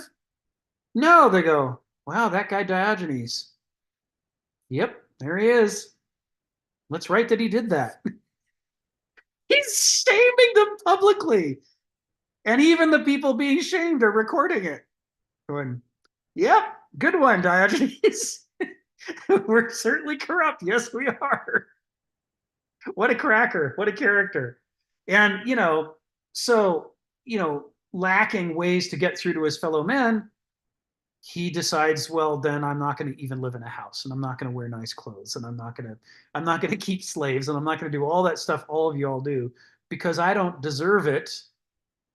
And I don't want to be, I'm a member of a corrupt city state. None of us deserves it. I'm going to lead by example by showing you that we don't deserve those things. And also to show that if there were any other Aristoi around, this is what they would be doing. I want to set an example of what an Aristos would do. An Aristos would say, you all love your comfort so much that you're willing to imprison your fellow Greeks. You're willing to go to war over comfort instead of over doing the right thing. That's so contemptible that I will give up the thing you value most, and I will do it conspicuously. It will be obvious how little it means to me and how little it should mean to you if you were Aristoi, which patently you're not, or you'd be sitting right here with me in another barrel, but you're not. So he's doing everything he can to speak the language even of the debased people around him in a way that they can't possibly miss, to try to unpack heuristic wisdom for a population that has lost the taste for it. They do still like rhetoric. They do still like drama and entertainment, and they find him entertaining. So they talk about him, but they're not willing to follow his example because they're not actually an heuristic people anymore. And at some level, some of them have to know it because his example is too clear. So, a key part of, we talk about, I'm going to call on Phil again in a second here, but, what is he saying with this opening sentence? What is he, sorry, this mid-paragraph sentence, what is he talking about? In part, he's talking about the fall of the people. In part, he's talking about heuristic virtues. But in part, he's talking about the consequences of logos culture. That the people who would have developed into Aristoi and helped to translate these lessons into the population at large have become so few that when somebody does it, everyone goes, oh yeah, there's that weirdo over there. There's one. It reminds me of that scene in Monty Python and the Life of Brian when he's woke up in the morning and opened the windows stark naked, thinking he was private, and instead his courtyard is completely filled with a multitude who are there to adore him because they all think he's, the Son of God and the chosen one, and he's just Brian. He happened to be nearby, and they've really gone off on the wrong. They should have been following that Jesus guy over there, but they've latched onto him instead. And so, he's having this argument with the crowd, and the crowd is speaking with one voice, which is some hilarious direction. Them all, disagreeing with him in unison while saying how much they're going to follow him and do whatever he says. And finally, exasperated, he says, before he gets to his maximal exasperation, they're saying, no, there's not one of us. There's not one of us that would, oh no, I'm mixing up two scenes. There's the one where he's saying there's a scene where a guy's saying not one of us wouldn't die to beat the Romans. And one guy in the back goes, wait, there's one. And the guy goes, oh yeah, that's right, there's one. Okay, but the rest of us were rock solid. And what I'm mixing it up with is the scene with the multitude where the whole crowd is like, is wanting to adore him and follow him. And he says, you don't have to follow me. You don't have to follow anybody. You're all individuals. And the entire multitude as one cries out, yes, we're all individuals. And then one guy in the back goes, I'm not. And you're like, this struggle between the majority and the minority, and are people willing to stand apart, is exemplified in a sense by Diogenes being so rare a bird in his time that people could point to him and go, well, there's one. There used to be a third of our population during the heyday were Aristoi. Now we're down to a handful, most of whom we don't know, can't name, aren't clear what they're up to. They don't really speak our idiom anyway, but there is that Joker Diogenes, I guess. And we've got one. We haven't completely fallen. That's the level of collapse that we're seeing over the course of just a century or two. It's a really fast descent from mythos culture to logos culture. Phil, come off mute and tell us what's on your mind. Yeah, you seem to be suggesting that there was a falsity in a kind of positivism. In other words, it seems to me what I've learned about, Plato from the Republic thus far, I'm trying to read it with a group of people that help me in some sense, is that as they talk about the fever city, one of the way to correct it is to administer a certain degree of censorship. In other words, don't talk about the bad things because you need to educate the guardians and then I guess the people in general, and tell them all the good things. And in a sense, like even at Aristotle, there's a classic kind of, I guess, struggle between Aristotle and Plato in the sense that there's much more of an ideal relationship between ideal world and a kind of existential world. But one thing I found surprising in Aristotle is that he only wanted to study the good stuff in some sense, right? Like the fish that's deformed, like forget it, that's not really a fish, that's a deformed fish. It seems to me I would be interested in studying like why it failed. So there seems to be a gap that's missing there. So that they're both on a positive track, the negativity might be eliminated by the concepts, by the forms themselves, in some sense, so you purify it already, but in the existential world, the negativity is eliminated. So I actually had a slight debate with them. The debate is really not between Aristotle and Plato. It was really between Aristotle and the playwrights, particularly Sophocles and maybe Aeschylus. By the time you get to Euripides, it's gone into kind of a chaotic situation. But Aeschylus wrote a very interesting play, and I asked this question, of a classics department when they gave a talk, and I said, like, could you tell me something about what Aeschylus wrote the play Persians? How did the Persians reacted to that? Because it seemed like a criticism. And her reply was, the interesting thing is that the more interesting thing is how the Greeks reacted to it, because it was addressed to the Greeks, right? Rather than the Persians. You would think that was like, make this play for the Persian to tell them how they're wrong. He was writing it in order to say, like, you're becoming like the Persians. You're becoming like the Persian. Watch out. Because you were defending the city, but now you see, yeah, it's kind of good to become an empire. Like we have all the surplus, that. Let's just keep taxing the Greek states, And so that was interesting. It was a warning about the failures of them not recognizing they were doing so. And of course, if they recognized it, maybe there wouldn't have been a Peloponnesian War.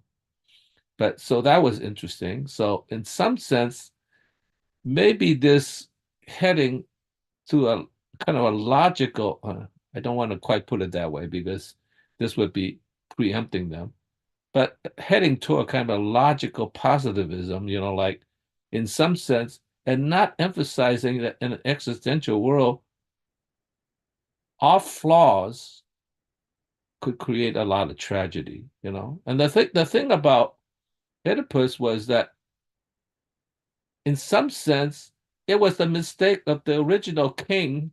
Said, like the oracle said, like, let's just get rid of him, throw him in the forest and let him die, right?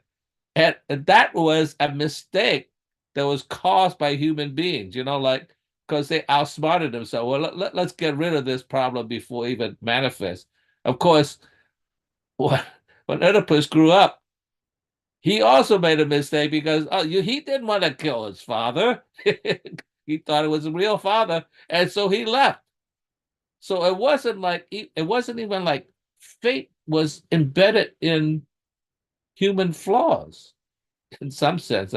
First, the father, instead of like if the father had just raised Oedipus himself, Oedipus wouldn't have. Well, he would have gone away to not kill his father. But he went to a false father and ended up coming back home to kill the father and marry the mother. So, yeah, so human beings cause the problem unintentionally, maybe intentionally try to avoid it, and that's exactly the problem, So I think that we don't understand our own fallacies. In other words, the fact that we're not gods, even the Greek gods are not gods, but we're not gods. We are finite, and we're trying to make an infinite decision. Sometimes that doubles back on us, and it's sort of like that was the thing, is that no, you have to say there's something wrong with us. Right. We have to watch out. There's something wrong with us. I finally in one meeting said, somebody I guess tempted me by saying, and I'm kind of, because I painted a fallen angel, I believe so much in it. I said, I'm pretty sure I wouldn't do something bad, but I'm not absolutely sure. I'm glad I'm not Superman, because I don't trust myself to be Superman. I don't trust myself to be Batman, because I probably would at some point fall into that and take advantage of that situation and cause the whole problem. Now, the fact that I understand that I'm not that, maybe will prevent me from doing that, So it's still accept your humanity, and accept the fact that you are a flawed individual. You are fallen in a sense, right? And therefore, to avoid the greater mistake is to, take in the pathos and suffer slightly, so you don't cause greater pathos to take place. Right.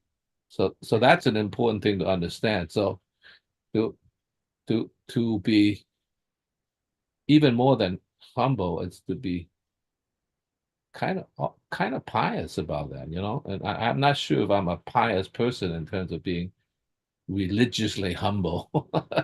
I don't think I am, but I am kind of pious in a way, forcing myself to accept the fact that, I'll probably make a mistake. In fact, I'm probably a little too conservative, thinking that I will make mistakes, in some sense. That's it, Phil. Thanks, Phil. Yeah, one of the things I like about that opening is, you understanding Greek culture, their understanding of the gods is not like our understanding of the gods. Even modern people who are atheists have an understanding of what they think the gods are like. And that understanding comes from the medieval concept of God, not from the ancient concept of God. So there aren't any moderns who are ancient atheists, but we think we are. We think that we don't believe in the ancient gods, but the gods that we don't believe in, that we think are ancient, are actually just projections. They're post-medieval projections of what we imagine those gods must have been like. And those are the gods we don't respect. But the actual, quote unquote, actual ancient gods, who the ancients actually revered, were entirely different from what we think they were, or what the medievals think they were. So, for example, the gods never lied. The gods are representing forces of nature, and they're telling it like it is, because they are synonymous with those natural forces that they are part of. And so if the oracle tells you that your son is going to grow up to kill you, The God is not, what we imagine what that might mean. We say, well, he must be a willful God and he's trying to make that happen to you and you can try to defy your fate. Or maybe you can't because he's so powerful you can't get away from the fate. But in any case, we think the God is doing that to you, right? Or alternately, if we're less medieval pious, we might interpret it to say, we think it's the son doing it to us. My son is going to kill me. Curse him. If only I kill him, then he can't do it to me. But in any case, the real flaw where the king goes wrong is that the reason why these things will happen to this guy is because of his own character. The gods aren't making that happen. His son isn't making that happen. He's making it happen.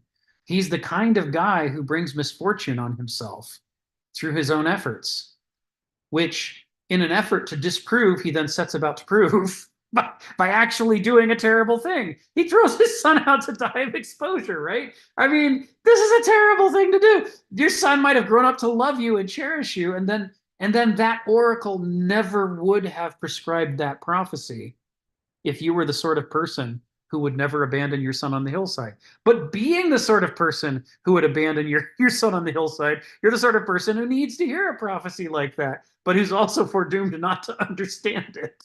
Because the real meaning of the prophecy is, if only you weren't such an asshole, your life would turn out so much better. But you're a jerk, man. This is what the gods are telling him. And all he can hear is, you're not the boss of me. My son's not the boss of me. They can't make these things happen. I'm stronger than they are. I'll just do what I want and I'll prevent it from happening. Which, sadly is him proving the gods right. Yeah, he's an asshole. And he brings about his own worst misfortunes himself through his own actions. Anyway, so I never run out of interesting things to find in this whole site, the Theban cycle of stories. And part of what's great is, Thebes got a lot of great coverage from Sophocles, but every single major Greek city-state has its own myth cycle like that. They all used to have epics of their own before they got cannibalized to create the Iliad. Corinth and Sparta, they all of them, Olympus, they all had their own epic cycles. And all of them are full of this juicy stuff that playwrights were busy mining, to write plays to compete in the Olympic Games, to see who could write the greatest wisdom literature by mining out of their local national polis-centered myth cycles. It's why there's so much rich stuff in Greek mythology. So next he says, having introduced Diogenes and the issue there, and the issue of a people no longer fit to see itself as it was, in that phrase, confronting the obtuseness of a people no longer fit to see itself as it is, he's saying a number of things. And one of them is that effectively they're no longer a healthy culture. And the sign that they're no longer a healthy culture is that they're no longer fit to see themselves as they were. A healthy culture is one that is fit to see itself as it is, and that is honest and direct with itself about its issues. Because only such a culture can confront those issues. You got to think the momentum of development within a civilization or culture is such that people invest in the status quo, and then they don't want the status quo to change now that their investments are bound up in that stasis. And the problem is, stasis is death. If you're not responding to the changes in the cosmos around you with corresponding changes in your culture to stay in harmony, then just through the normal course of history, you'll drift out of sync with reality and become no longer fit to survive. It is only by confronting the desire not to change in such a clear, crisp way and with so much dedication that you're willing to change even when it discomfits everybody, if that's what it takes to reharmonize with your changing circumstances. That's the only conditions under which a culture lasts for the long term. And that requires being able to see yourself as you are. And that, therefore, requires Aristoi. I mean, the argument that's implicit in this Greek caste system is this idea that in every time, in every place, every culture that has existed and survived for any meaningful amount of time has had a certain population of Aristoi that were doing this exploration of whether the fit between that culture and nature was a good fit or a bad fit, and how is it changing over time. And they had a population at large that valued, really cherished that role, so that they not only could hear, but insisted on hearing this wisdom literature. And that's how myth cycles develop. That's why they're retold. The people demand, I must hear the story once again. Tell me again about Jason being an idiot to the point that Medea turns on him. Tell me again how on the one hand he knew she was all powerful, but on the other hand he pissed her off. I want to hear that story. Maybe I'm going through a bad divorce. I need to hear about it. Diogenes is saying the nature of the corruption is such that what we have now no longer constitutes a culture. It lacks sympathecy.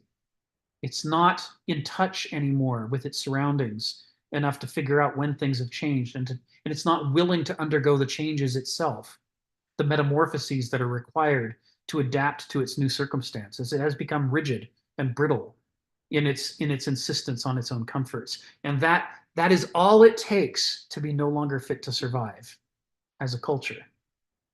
And by this criterion,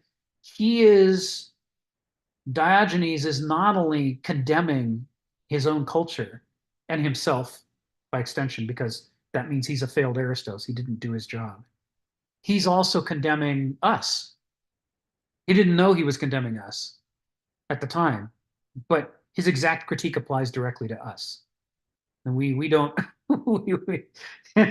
we are really hyper logos culture by comparison with the corruption he saw in Athens of his day and the other city states. We 10 times, 100 times, 1,000 times worse. And what Athens did was bad enough to take Athens down.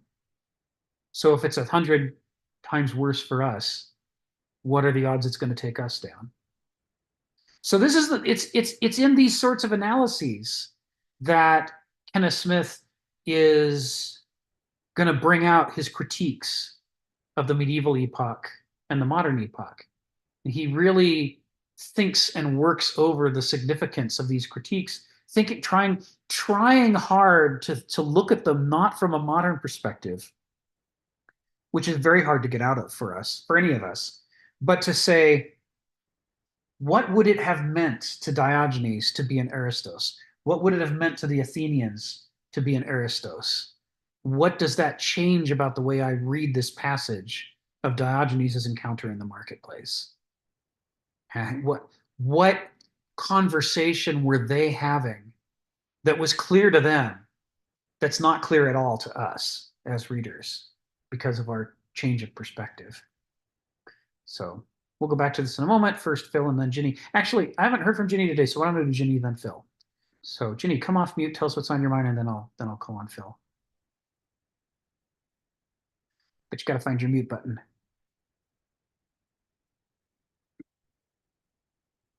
Nope, I guess we'll come back to you. All right. Go ahead, Phil. Come off mute and tell us what's on your mind.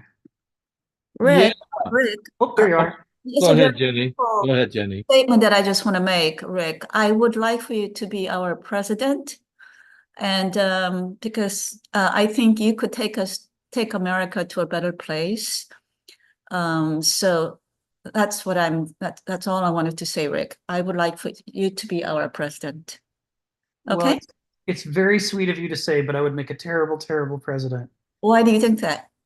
Well, first of all, power corrupts. So, you put that kind of power in my hands, and it's not just my virtues that will be exercising the power, so will my vices.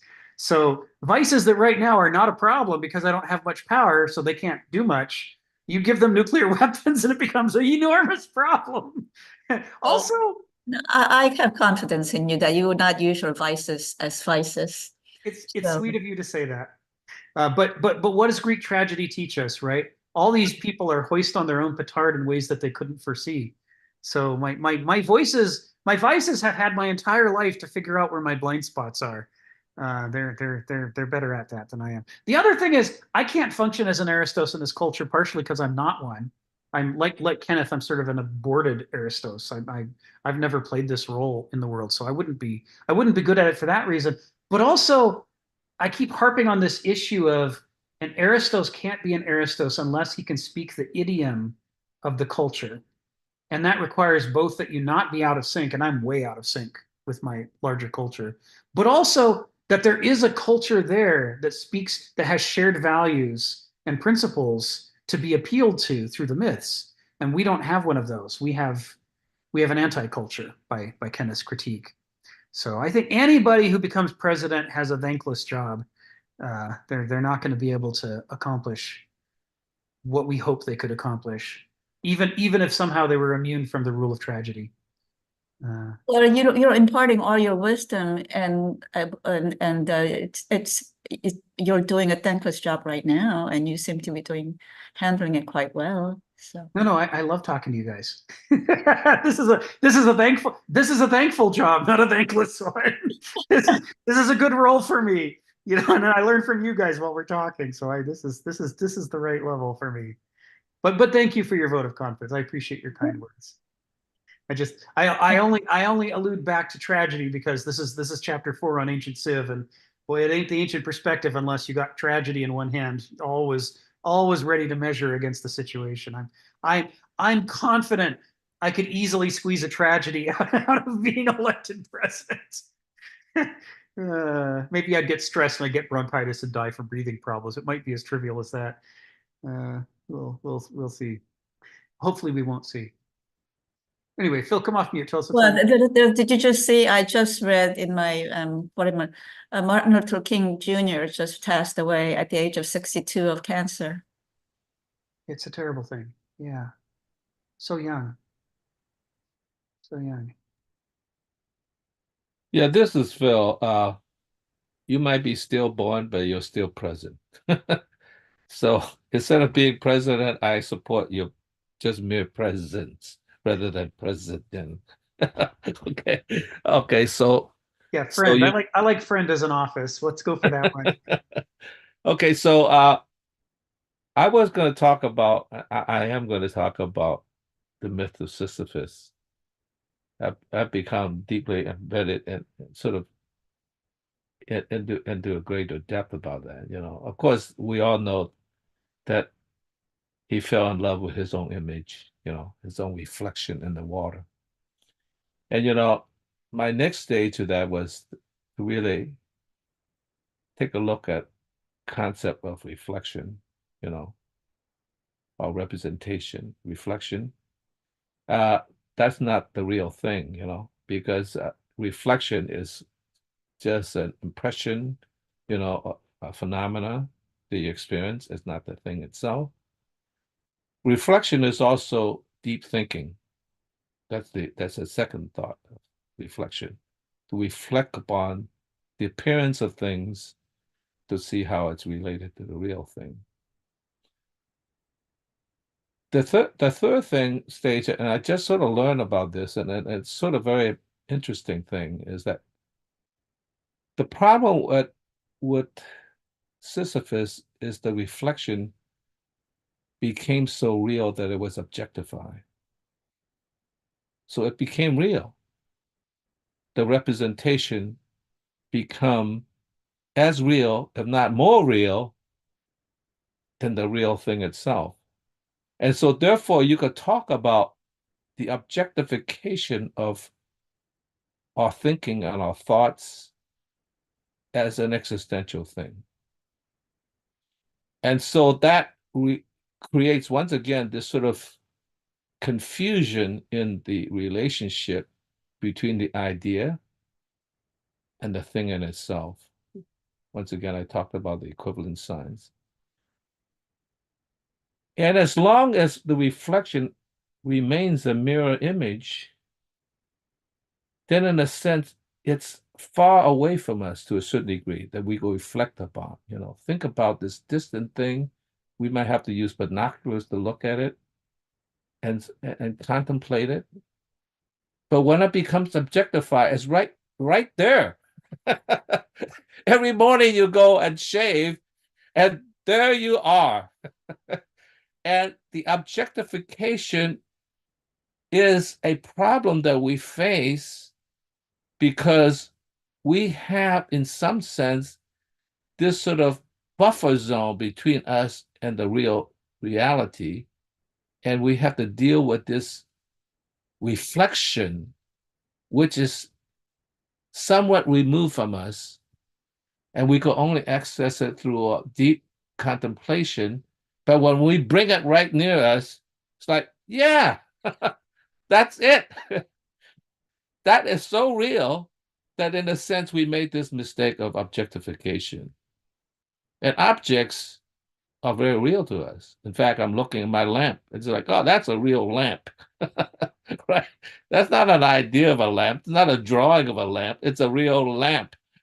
So in some sense, like, we tend to be beings, and I think this is not the flaw of philosophy even, but we are beings that seem to draw a silhouette of objects because that seems to contain something real, a reality.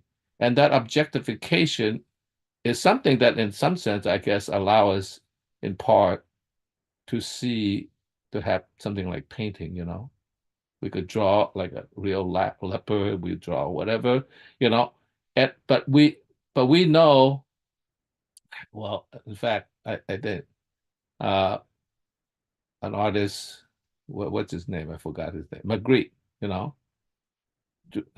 painted a picture of a pipe and said, "This is not a pipe." Right? It's just a very dumb explanation that this is a symbol of a pipe, a representation of a pipe, but it's not a pipe. But we see it like, yeah, that's a pipe, It's like, so this misidentification throws us off because we live in a symbolic world that has become so real that we can't distance ourselves from it and think of it as a mere contemplation. And so therefore, in some sense, we almost reject the real world because it's too much hassle. Just give me a beautiful picture of Tahiti. That's good enough, right? It's like, I think that is part of the problem, is that we tend to over-objectify. We do not separate it from its ground of being. The figure-ground relationship, we see the tree, we see the whatever, but it's always within a certain contextual situation. That's what being is. And so when we single out things, and we tend to do, and when I teach drawing, we have this problem, somebody is so focused on the vase, forgot about how it sits on the table and all that relationship, the figure ground. It's like, that is what being is, it's like it exists in a contextual relationship to the outline, to a certain degree, like, how do you draw the boundary line, right? That becomes a problem too, And I know when you play football, the formal structure of the form is a constraint. And I oftentimes when I watch football, and I'm not even a great football fan, but the last 2 minutes, it's like a half an hour because that's when you really play football. They should just like forget about the first part and just play the last 2 minutes because that's real football.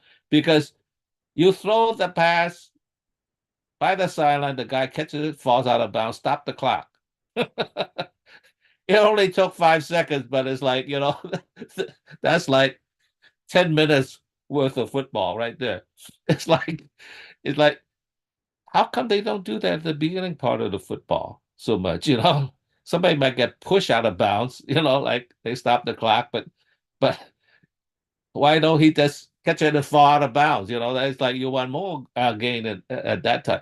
So in some sense, like the forms themselves structure our way of thinking. Yeah. I mean, the smaller forms. I mean, the framing as well. Call it that form, framing. So we have all developed these sort of separate little formal structures to frame certain small contexts, but nonetheless, it is part of the whole structure of things. So therefore, it was always difficult to teach my painting students to see the intimate relationship between the figure and the ground. Because, because you focus too much on the figure, then the other part falls away and you don't have a whole. So in some sense. Okay, so that is the fault of Oedipus.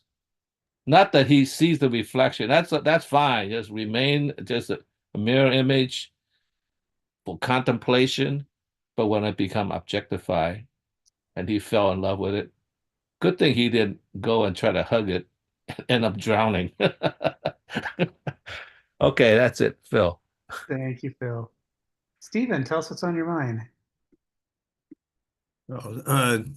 Just going to make a point about American democracy is that I was given the picture that that was something that was created with the American Revolution. Now I'm realizing now that that's rather false. Democracy and representative government was something that was created by the Puritans pretty soon after they got there. The crazies, those crazies from Europe who objected to the wicked ways of the crown and all that. And basically the colonies acted in a very independent manner throughout those early days. And what was going on at the end of the 7 Years' War was Britain had finally gotten around, we better start enforcing royal authority here. Of course, there was the trouble of the Indian Wars. The Crown concluded most of the trouble was being caused by the colonists taking Indian land. So they created the proclamation line, which annoyed the colonists no end. And to keep the peace, they couldn't trust the colonial militias, so they decided they would send two regiments of redcoats just to keep the colonials in line. And of course, they had to pay them, and that was their reason for the new taxes. But yes, it's this sort of idea that suddenly when America kicked out the British and created its constitutional government, they'd already been practicing it for 150 years. Of course, the French, who were the reason they actually won, because without the French, which when I was a kid, they never mentioned the French, but the French were pretty much the power that got them their independence, who sent themselves a bit broke in the process, which led to another revolution. Of course, probably the French commoners thought we can do what the Americans did without realizing, well, the colonials had been practicing it for 150 years. They'd worked out a few things. And of course, the French Revolution thought, well, the revolutionaries thought, we can create the People's Republic in 10 seconds flat. That doesn't quite work like that. Thank you.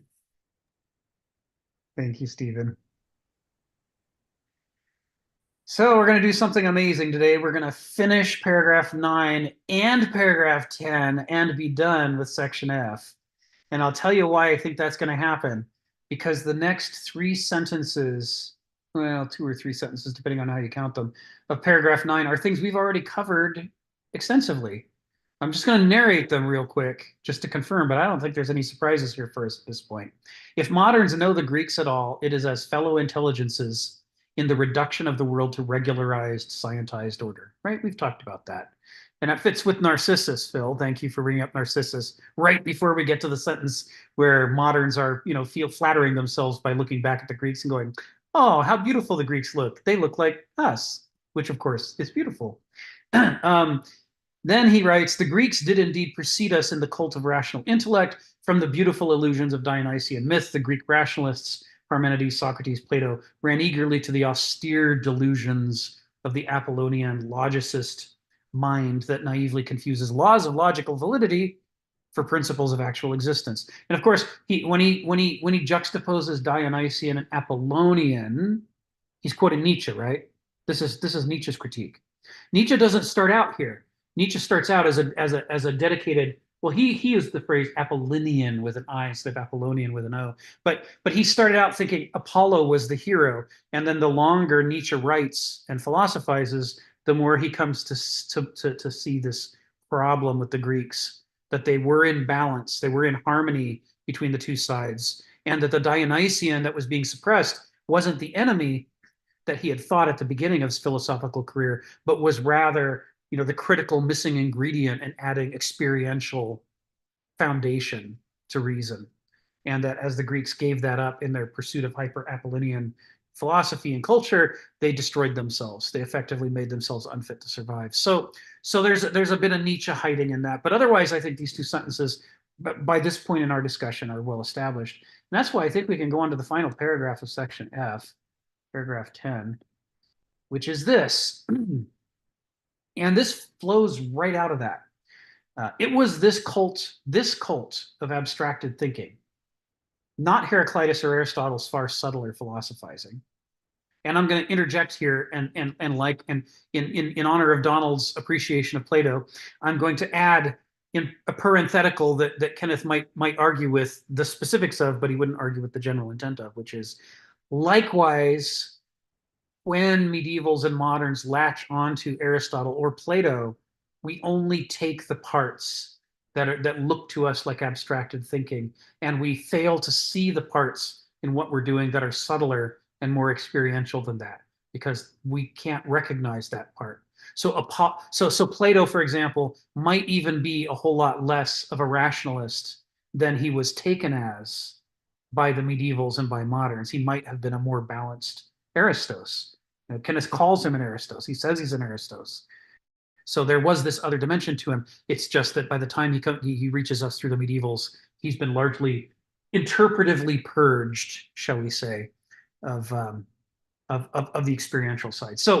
But the point is, it's this abstracted thinking, regardless of the source, not genuine, eristic, mythic, whole-minded, vernunft thinking, that became millennially influential on Christianity and on modern science.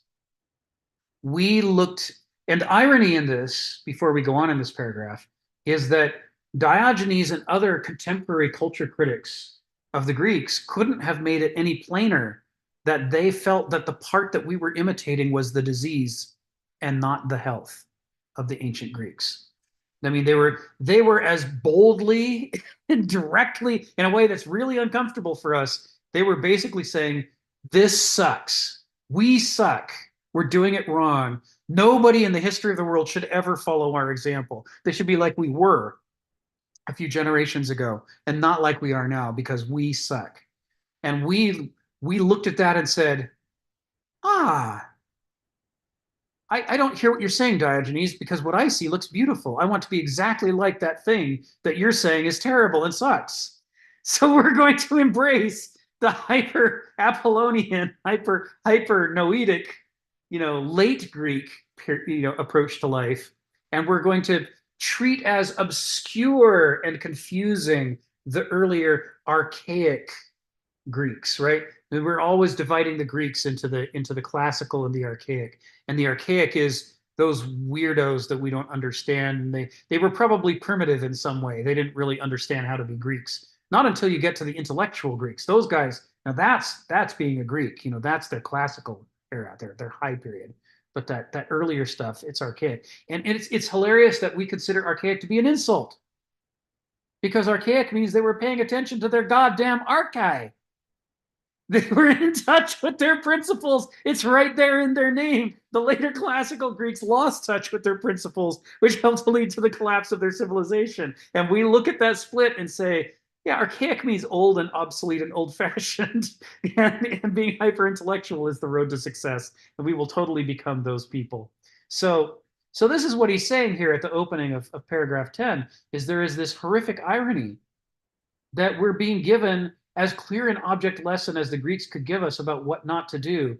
And we're saying we should definitely do that. That's us all. We're going to be those guys. Diogenes spins in his grave at a velocity that could power continents at this point, I think we could say. Second sentence, Plato believed that the science of philosophy, stringent episteme, if installed in the seat of political authority, could doctor the vices and pathologies of a sick, sophistic society. But in truth, Greek society was culturally coherent because it was glued together by myth and aristocratic values. And I'm going to guess that Donald would say Plato knew that and was saying that, but that medievals and moderns missed that in the dialogues. That critical role was being played by the experiential mythic side of life in gluing it together. It was glued together by those things. Plato's critical rationalism, or shall we say the medieval interpretation of Plato's critical rationalism, was dissolving both myth and aristocratic values just as surely as predatory subjectivism ever did. To comprehend the orbital decay of ancient culture, however, we need some further exposition. So what he's doing in paragraph 10 is he's basically casting forward to the whole rest of the book and saying this issue of the dividing line is what this entire book is about. Right? This is why I'm taking this time. These a year? What I forget how far along we are now. We're quite a ways along at this point, maybe more than a year. Why we're taking this time to unpack chapter 4, because this sets up the entire rest of the book. And he's basically admitting it right here. He's saying that the way that medievalism is structured and the way that modernism is structured both flow out of this decay into logos culture and mistaking the vice for a virtue, mistaking the half-witted, half-true approach to life for a complete, satisfactory approach to life, that's all we need. We don't even really need the experiential side. And as we'll see when we get into the medieval section, this was the basis of the rift between the Byzantine Church and the Roman Church, because the Byzantines didn't agree that life should be exclusively rational. They thought God not only made reason, he also made experience, and therefore religious experiences should contain both. Whereas the Romans thought, no, it has to be rational. Only reason matters. Reason is the light of God within us, and experience is irrelevant, probably of the devil trying to tempt us into something or other. Stephen, come off mute. Tell us what's on your mind. So again, saying when I was trying to study theology a bit, and you come to the Constantinians who turned Rome into a Christian state. When that happened extraordinarily rapidly, Constantine, I think, certainly from a certain point, was quite a convinced Christian. After all, the Christian God has obviously favoured me. He must be the true God because I'm the true emperor. The true God favours the true emperor. But not sure if it was Constantine or one of his heirs. But the attitude was this, that pagans were these simple, superstitious fools, and us Christians, we're the sensible, rational people. We're not dealing in nonsense, which of course all the atheists are saying they are dealing in today. We believe in the one true, all-powerful God, like the one true, all-powerful emperor. And yes, he was born of a virgin and he has 3 personalities and blah, blah, blah, blah, blah. So rational, so sensible. Of course, the Constantinians banned animal sacrifice in the name of religion, which they thought was such a sensible, rational move. But yeah, I was curious to come across this attitude. Oh, look at those pagan fools. They can't get out of their antiquated, backward ways and get with the new advanced program of very rational Christianity. Right. Thank you. Right. Thank you, Stephen. Yeah, and if you read the books and letters of the early church fathers, what you're saying is right in there. They're very forthright in their arguments. That sound exactly like what you're saying. They sound like that's you. I think you're right on the money about what they thought they were doing. Certainly, they say that's what they're doing. So it's going to be interesting as we wrap up chapter 4. We're not close to wrapping up chapter 4 yet. The last two sections, G and H, are very long. H isn't that long, but G is very long. We're definitely coming in on the end. You know, it's only a few more months, and then we're going to start medievaling. We'll start medievaling, and as we do that, I'm gonna be adding in one of my favorite areas, which is sort of early biblical textual criticism combined with, you know, looking at the writings of the early church fathers. If it wasn't for Irenaeus and others writing extensively about what heathens believed in order to refute them and prove that they were wrong and the Christians were right, we wouldn't have half the Heraclitus fragments we have today. Over half of them are solely sourced from early Christian church fathers trying to write about what an idiot Heraclitus is because he thought this and this and this, and here's why that's false. And, you know, God bless him for taking the time to refute Heraclitus, or we would have lost most of it. Donald, come off mute and tell us what's on your mind.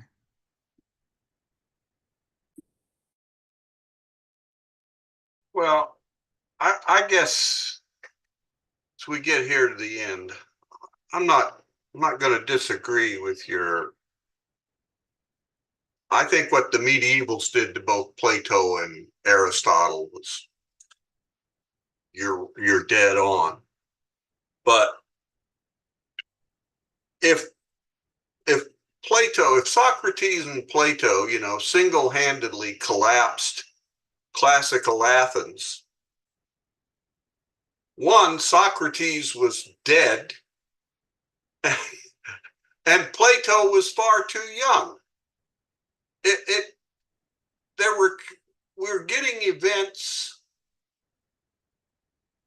recorded by people that were after the fact. Well, Socrates was in the fact, but both Plato and Aristotle, unless maybe Kenneth and I have never discussed it. I mean, he has a lot of admiration for Alexander, but I don't. He says Alexander was very smart, very subtle. The way he acquired his empire was masterful. You know, he did learn from Aristotle, and he did learn a lot about people and did a much better job. But I don't consider Alexander's empire to be an advance over the classical Athenian polis. So I would say so Aristotle's way after, and Plato, he was a boy. I mean, he appears in the dialogues when he does appear. He's just a boy. He's not a man. He's not a mover and shaker. So, gosh, maybe he is far more impressive than I thought. You know, instead of looking back on his youth and saying, "Shit, we did it again." You know, we started a war and we destroyed us in the course of trying to pursue that war. So that's the only thing. I think there's some historical, the timeline doesn't quite fit the thing. But there is a great deal of abstraction. I mean, far more recently, although it's not that recently now, I was in school a long time ago, like Whitehead, Alfred North Whitehead, and the fallacy of misplaced concreteness. He was that we, or as we go back, as you quoted, Kenneth quotes from Hegel, when we practice abstraction, we fall into error. These are long held critiques of, we make a model and then we confuse the model with reality. And it's quite common. And it happens frequently. So I don't know. I mean,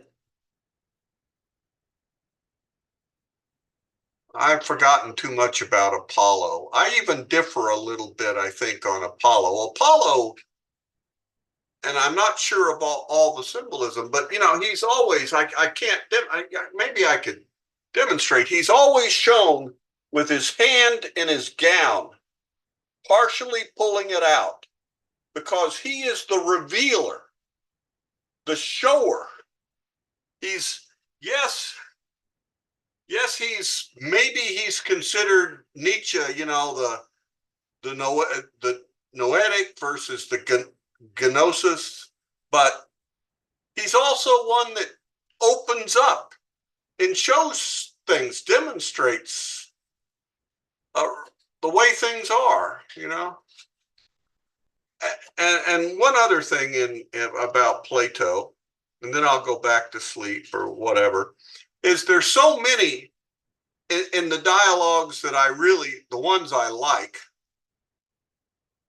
where Socrates or somebody employs what they call this method of hypotheticals. Well, we're trying to prove this, and they don't get anywhere proving it. So Socrates or somebody will say, well, let's back up a step and say, if we knew this, could we prove that? And then, well, if we knew that, so they start working backwards. Well, there is, I think, a common place where all those hypothetical chains going backwards, trying to get to the base from which they could argue forward to what they want to prove, and arguing backward where it comes down to, gee, if we only knew ourselves, we could answer the hypothetical question because they involve the nature or something. We have to choose how would we behave. What is truly good for us involves know thyself. These hypotheticals, when they appear in Plato, Socratic dialogues, back up. If you keep following, it's usually like an aren't, as you say. It's not actually there where Socrates says, oh, well, you see, if we only knew ourselves, we could answer this. But the reader can get there and say, yes, that's what's needed. And that, I think, makes Socrates at least far more an existentialist than you believe, because he goes back to gnostic knowledge of his self, the actual experiential knowledge. How do we know that certain foods are bad for us and certain things? Yes, there are arguments, but the arguments proceed from this self-knowledge. They don't argue towards, well, these are all the reasons you ought to try to acquire self-knowledge. They start from acquiring self-knowledge and seeing how that helps, how that resolves the conversation in a way that makes it quite concrete, not very abstract at all. Well, that's enough. Well, thank you, Donald. That was awesome. Yeah, I mean, with these high visibility figures like Socrates and Plato and Aristotle, we have to distinguish the actual person from who they have been perceived and taught as. And it's especially important when someone is adopted by an entire epoch as the poster child, because that epoch has needs they're going to insist that poster child meet, whether that's fair to the person or not. And so the Plato of Augustine is a different person than the Plato of Plato's own dialogues. And it's the same of when Thomas Aquinas adopts Aristotle, it's a different Aristotle than Aristotle himself. They're looking with medieval eyes, not with ancient eyes. And most of us get our concepts of Plato and Aristotle not directly from Plato and Aristotle. By the time we think to pick up a book of Plato and Aristotle, we've already been indoctrinated into the modern world's interpretation of them, which came via Aquinas and Yeah, I think, blame Aristotle, not blame Augustine and Aquinas. Yeah, I might get on that bandwagon. Yeah, I thought you might. Kenneth doesn't always make distinctions where it's not central to his argument. So the difference between the real Plato and the Augustinian Plato, I don't think he always cares particularly. It shows up sometimes in quotes. He'll do a potent quote, and then he might not get exactly right who it was that said it. And he's right that somebody said it and it was relevant. So, he has, in one of his books, he has Tiresias saying the unheeded thing escapes. But actually, it's Cleon who says it. But the error is not important to his argument. The important thing is this play is trying to deal with what is it that we're not noticing. And he's right about that part, but he misses the irrelevant detail. I think he does that sometimes with Plato versus Augustinian Plato. Well, I wish we had more of Heraclitus. I mean, the fragments are fascinating. We read them. I think, Kenneth goes further with Heraclitean fragments than anybody else. Yeah. And it quite frankly gets beyond my imagination or thinking. Kenneth is a far subtler than I am and is able to see connections that I can't see. And I really wish we had. Well, might make my job easier. We just had, gosh, could we just get a complete sentence from Heraclitus or a paragraph where Great. it would be great, because he points to so many things that are true in subtle ways that we often forget in our own living. Yeah. But when you were talking earlier, I started to say, you said you're in fact talking about being president and all that. I'm not will. I know what I would say, and you largely said the same thing. You might find out that there are people in this society that really will kill people that are opposed to what they do, and you might not want to make that sacrifice. But Yeah. but you were talking about the grasping of the culture and the stories that exploit that culture. And I'll mention at that point a name of a man that Kenneth, I think, loathed, was Ronald Reagan. He spoke in little stories. Now, you can say, God, his stories were totally bonkers and they wrong-headed and whatnot. But I think, if you have a president that reflects our real culture and feeds it back to us Right. as little stories, Right. I think he's it. Yeah, that was him, right? That's why everybody loved him. Right. It's like, and I know very few people that would really say, he was a great president, but they would say, oh, he seemed like a nice guy. I could actually sit and talk to him because he'd tell little stories. Now you'd track these people, journalists and historians would track them down, and they would say, well, these stories are just BS. Well, and they were, but I think maybe it's a sign that our culture produces bullshit stories to explain itself to itself. Right. And they got a master of the art form. Yeah, that's right. Anybody who if somebody grew up with an heuristic upbringing and was really raised to be ready to go, they would find that there's nobody to talk to. Like there's, the pop culture can't hear those messages, but the pop culture really craves like Reagan level messages. These simple little stories like the welfare queen, this like that stuff, they just eat it up. And so we're sort of, if you have an anti-culture, then the only person who can play an heuristic role, that is plug into that culture receptor that we need, is an anti-Aristos. Someone who is explicating stories that everybody eats up, but they're just not heuristic stories. They don't serve a mythic function. They just scratch that itch we have to long to be part of that kind of great cultural conversation.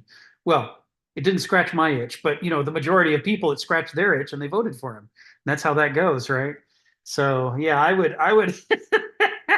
you might have an heuristic, right, where the stories actually lead to valuable insights, right, instead of itch scratching. Yes, it's what we need, but I don't know if it's possible or not. Anyway, I know I couldn't do it. Phil and then Stephen. Go ahead, Phil. Come off mute and tell us what's on your mind. Yeah, I have 2 points to make. One is really actually both related to what Donald said. Donald, I thank you for explaining that you have to go backwards to go forwards, because it really reminds us that Plato was beginning a tradition, but he was awash in a culture that was embedded in myth. So therefore, it was much more ambiguous and contention about what he was saying in the mix. So in that sense, it hadn't hardened until probably Augustine and maybe even later, so that he became this sort of fountainhead rather than he was just one of the wells that spring out these wisdoms, so to speak. So that's an important part to not to laden him. Although I must admit I like Augustine as well, so therefore maybe I'm to be blamed for that as well. But nonetheless, yes, that's important to see that, because even though Plato is become a main fountainhead, if not a pillar of Western thinking, so is what's his name? Sophocles, he remains a very strong pillar. So we haven't forgotten him as well. So in some sense, there's still some contention in the poetic aspect of that as well. The other thing I want to say is you wish there was more that you could have of Heraclitus. I'm wondering whether the fragments are not, in a way, the best thing to expose Heraclitus in this sense. Because when you have fragments, you can't really pin anybody down. You have these floating bits. And because I believe so much in the absence, in a sense, was part of the whole, then in a sense, that could be filled in with all sorts of interpretations that allow it to live in a much more fluid, floating thing, rather than just like, well, an aircraft carrier. You have to blow up an aircraft carrier before it's fragmented. So in some sense, maybe that is to its advantage, because its fluidity and it's sort of like destructuring nature allow us to restructure it in a certain way. That's not to speak against Heraclitus. I love Heraclitus, but on the other hand, you have to accept the fact that fragmentation, in some sense, is could lead to a much more creative process of interpretation, as you're in the hermeneutic circle. Whereas if you have it just nailed down, it's harder. It doesn't mean you couldn't do it, but you will have to go to the extremes of deconstruction to do it, and that leads to a funny sort of situation as well, as we have, what's his name now? I forgot everybody's name, but deconstruction has become a very important part of the linguistic tradition that we're contemporarily trapped into. So in some sense, that's important. But in some sense, the linguistic structure actually is an important aspect that is very real to us.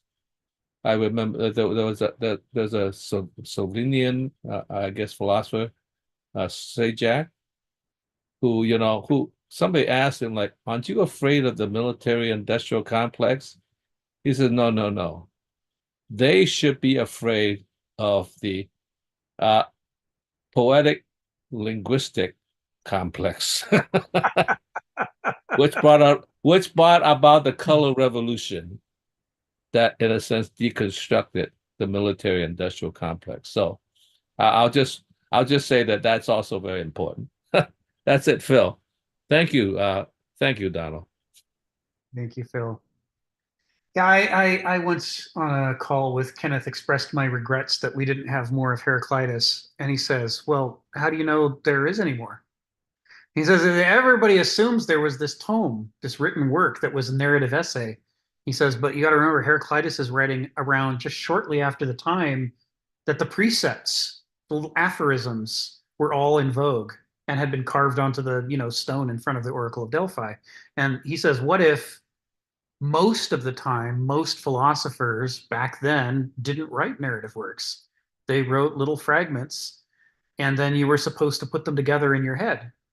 And that's why Aristotle says turn the scroll of Heraclitus slowly, because you're going to need a lot of time to think about how all these pieces fit together, and that might have been by design, like you say, Phil.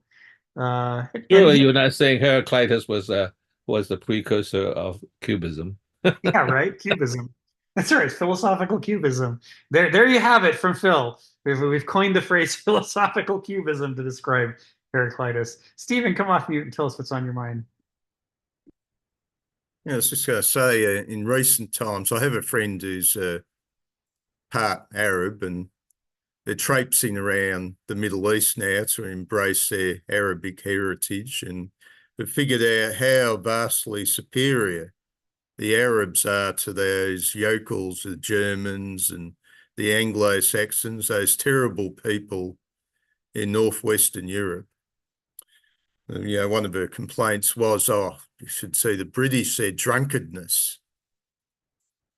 She said they go in the bars and they get insanely drunk. Not only that, the women too, and they're throwing up on the street. And of course, we're having a little argument about the current situation between Israel and the Arabs, and I was a bit more the other way. And of course, she's decided the Israelis are everything that's fiendish that's possible.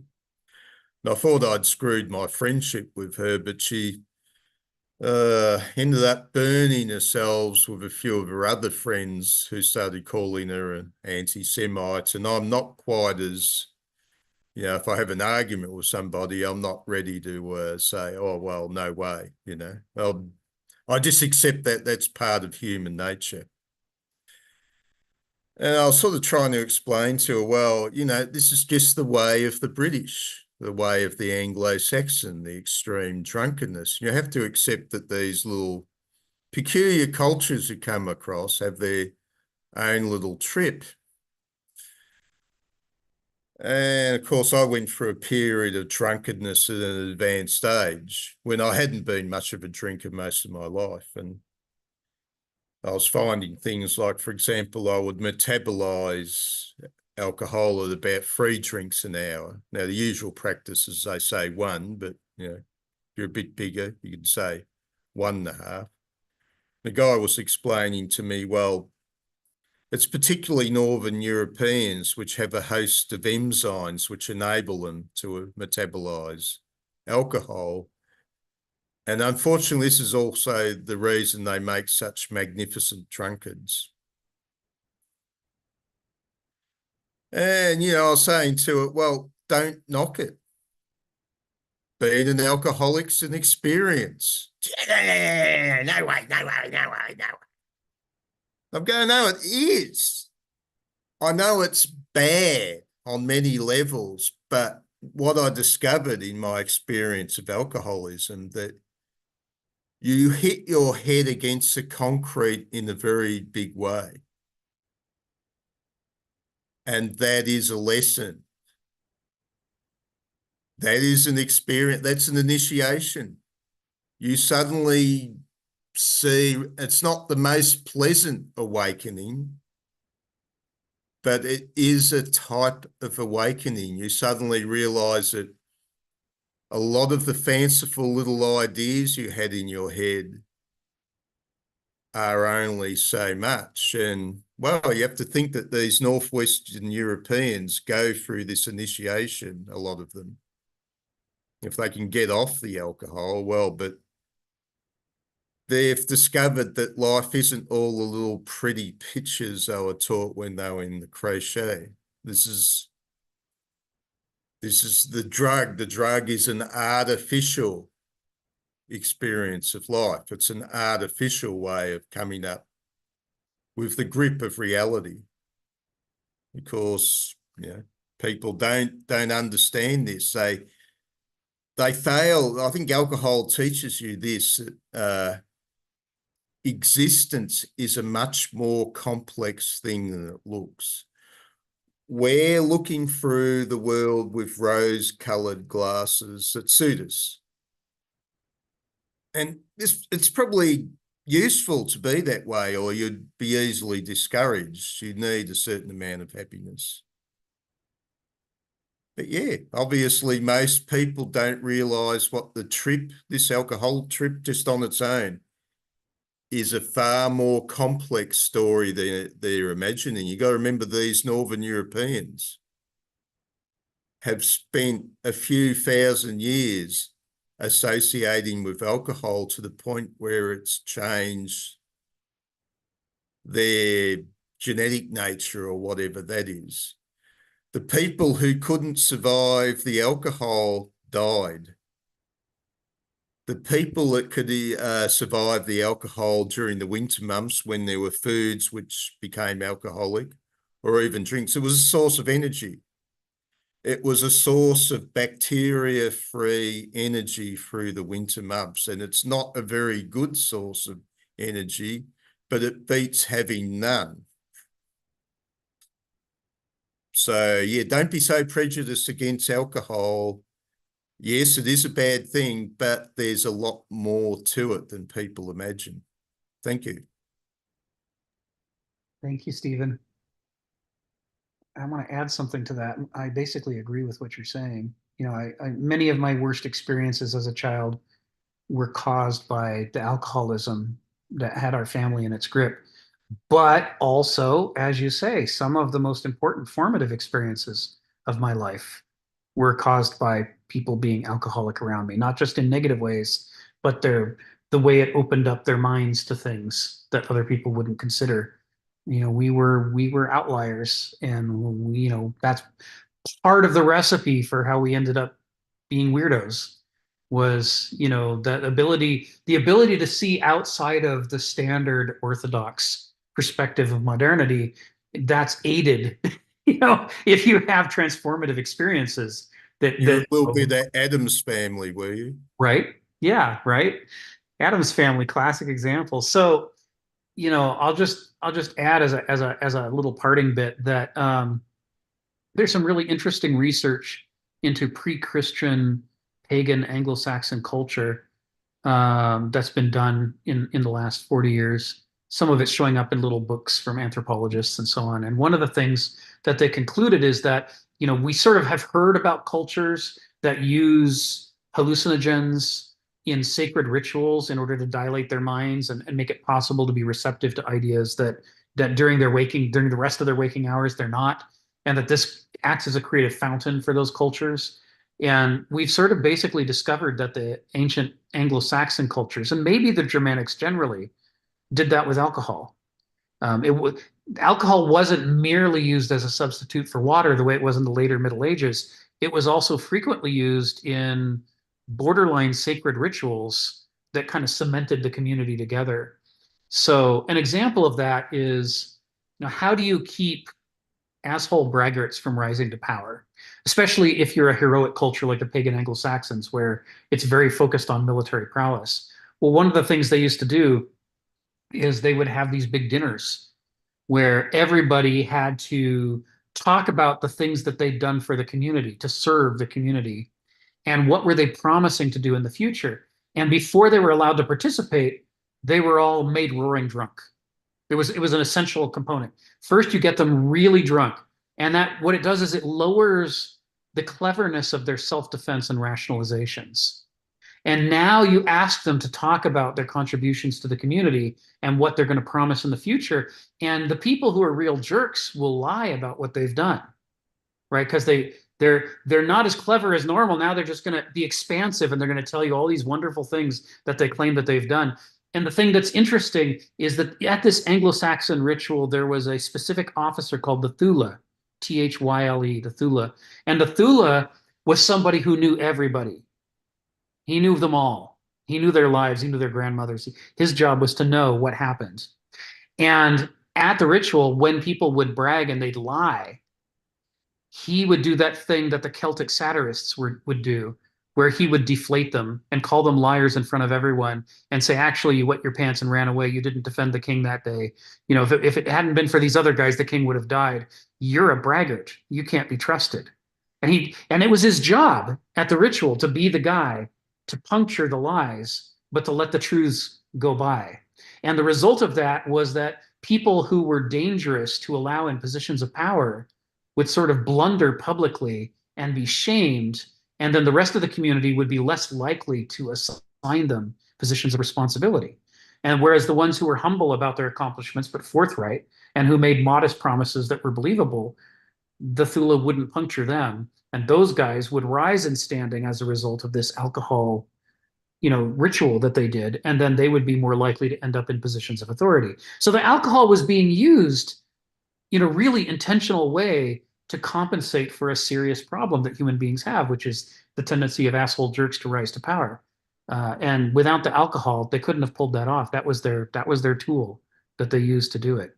So I just wanted to underscore what you're saying, Stephen, because I understand that it would be easy for people to hear what you're saying and not get the full import of it. But I mean, literally, Anglo-Saxon culture and Germanic culture was constructed depending on what you're saying, using this tool in that way. And they recognized, there's all kinds of downsides to it. But you got to think, if you've been doing that for thousands of years, you're going to develop better DNA and gut bacteria to process alcohol than, say, the poor Celts who they were just clobbered by alcohol when it came. I use the example of Selenius, the satyr, and to me, this course was viewed as these satyrs were viewed as comical figures, right?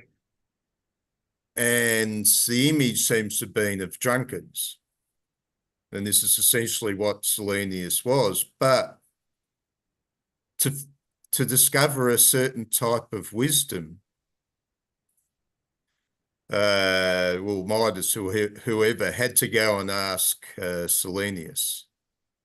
There was, amidst all that negativity, there was a certain type of discovery, right, that can't be overlooked. Unfortunately, Adolf Hitler and Donald Trump are noticeable for their abstinence from alcohol. Right. And there we go. And on that note, what have we done this week? We have finished section F, Mythos and Logos, which it must have at times seemed we were never going to finish. We did it. And next time we begin section G, Character and Class. which is probably the most controversial section.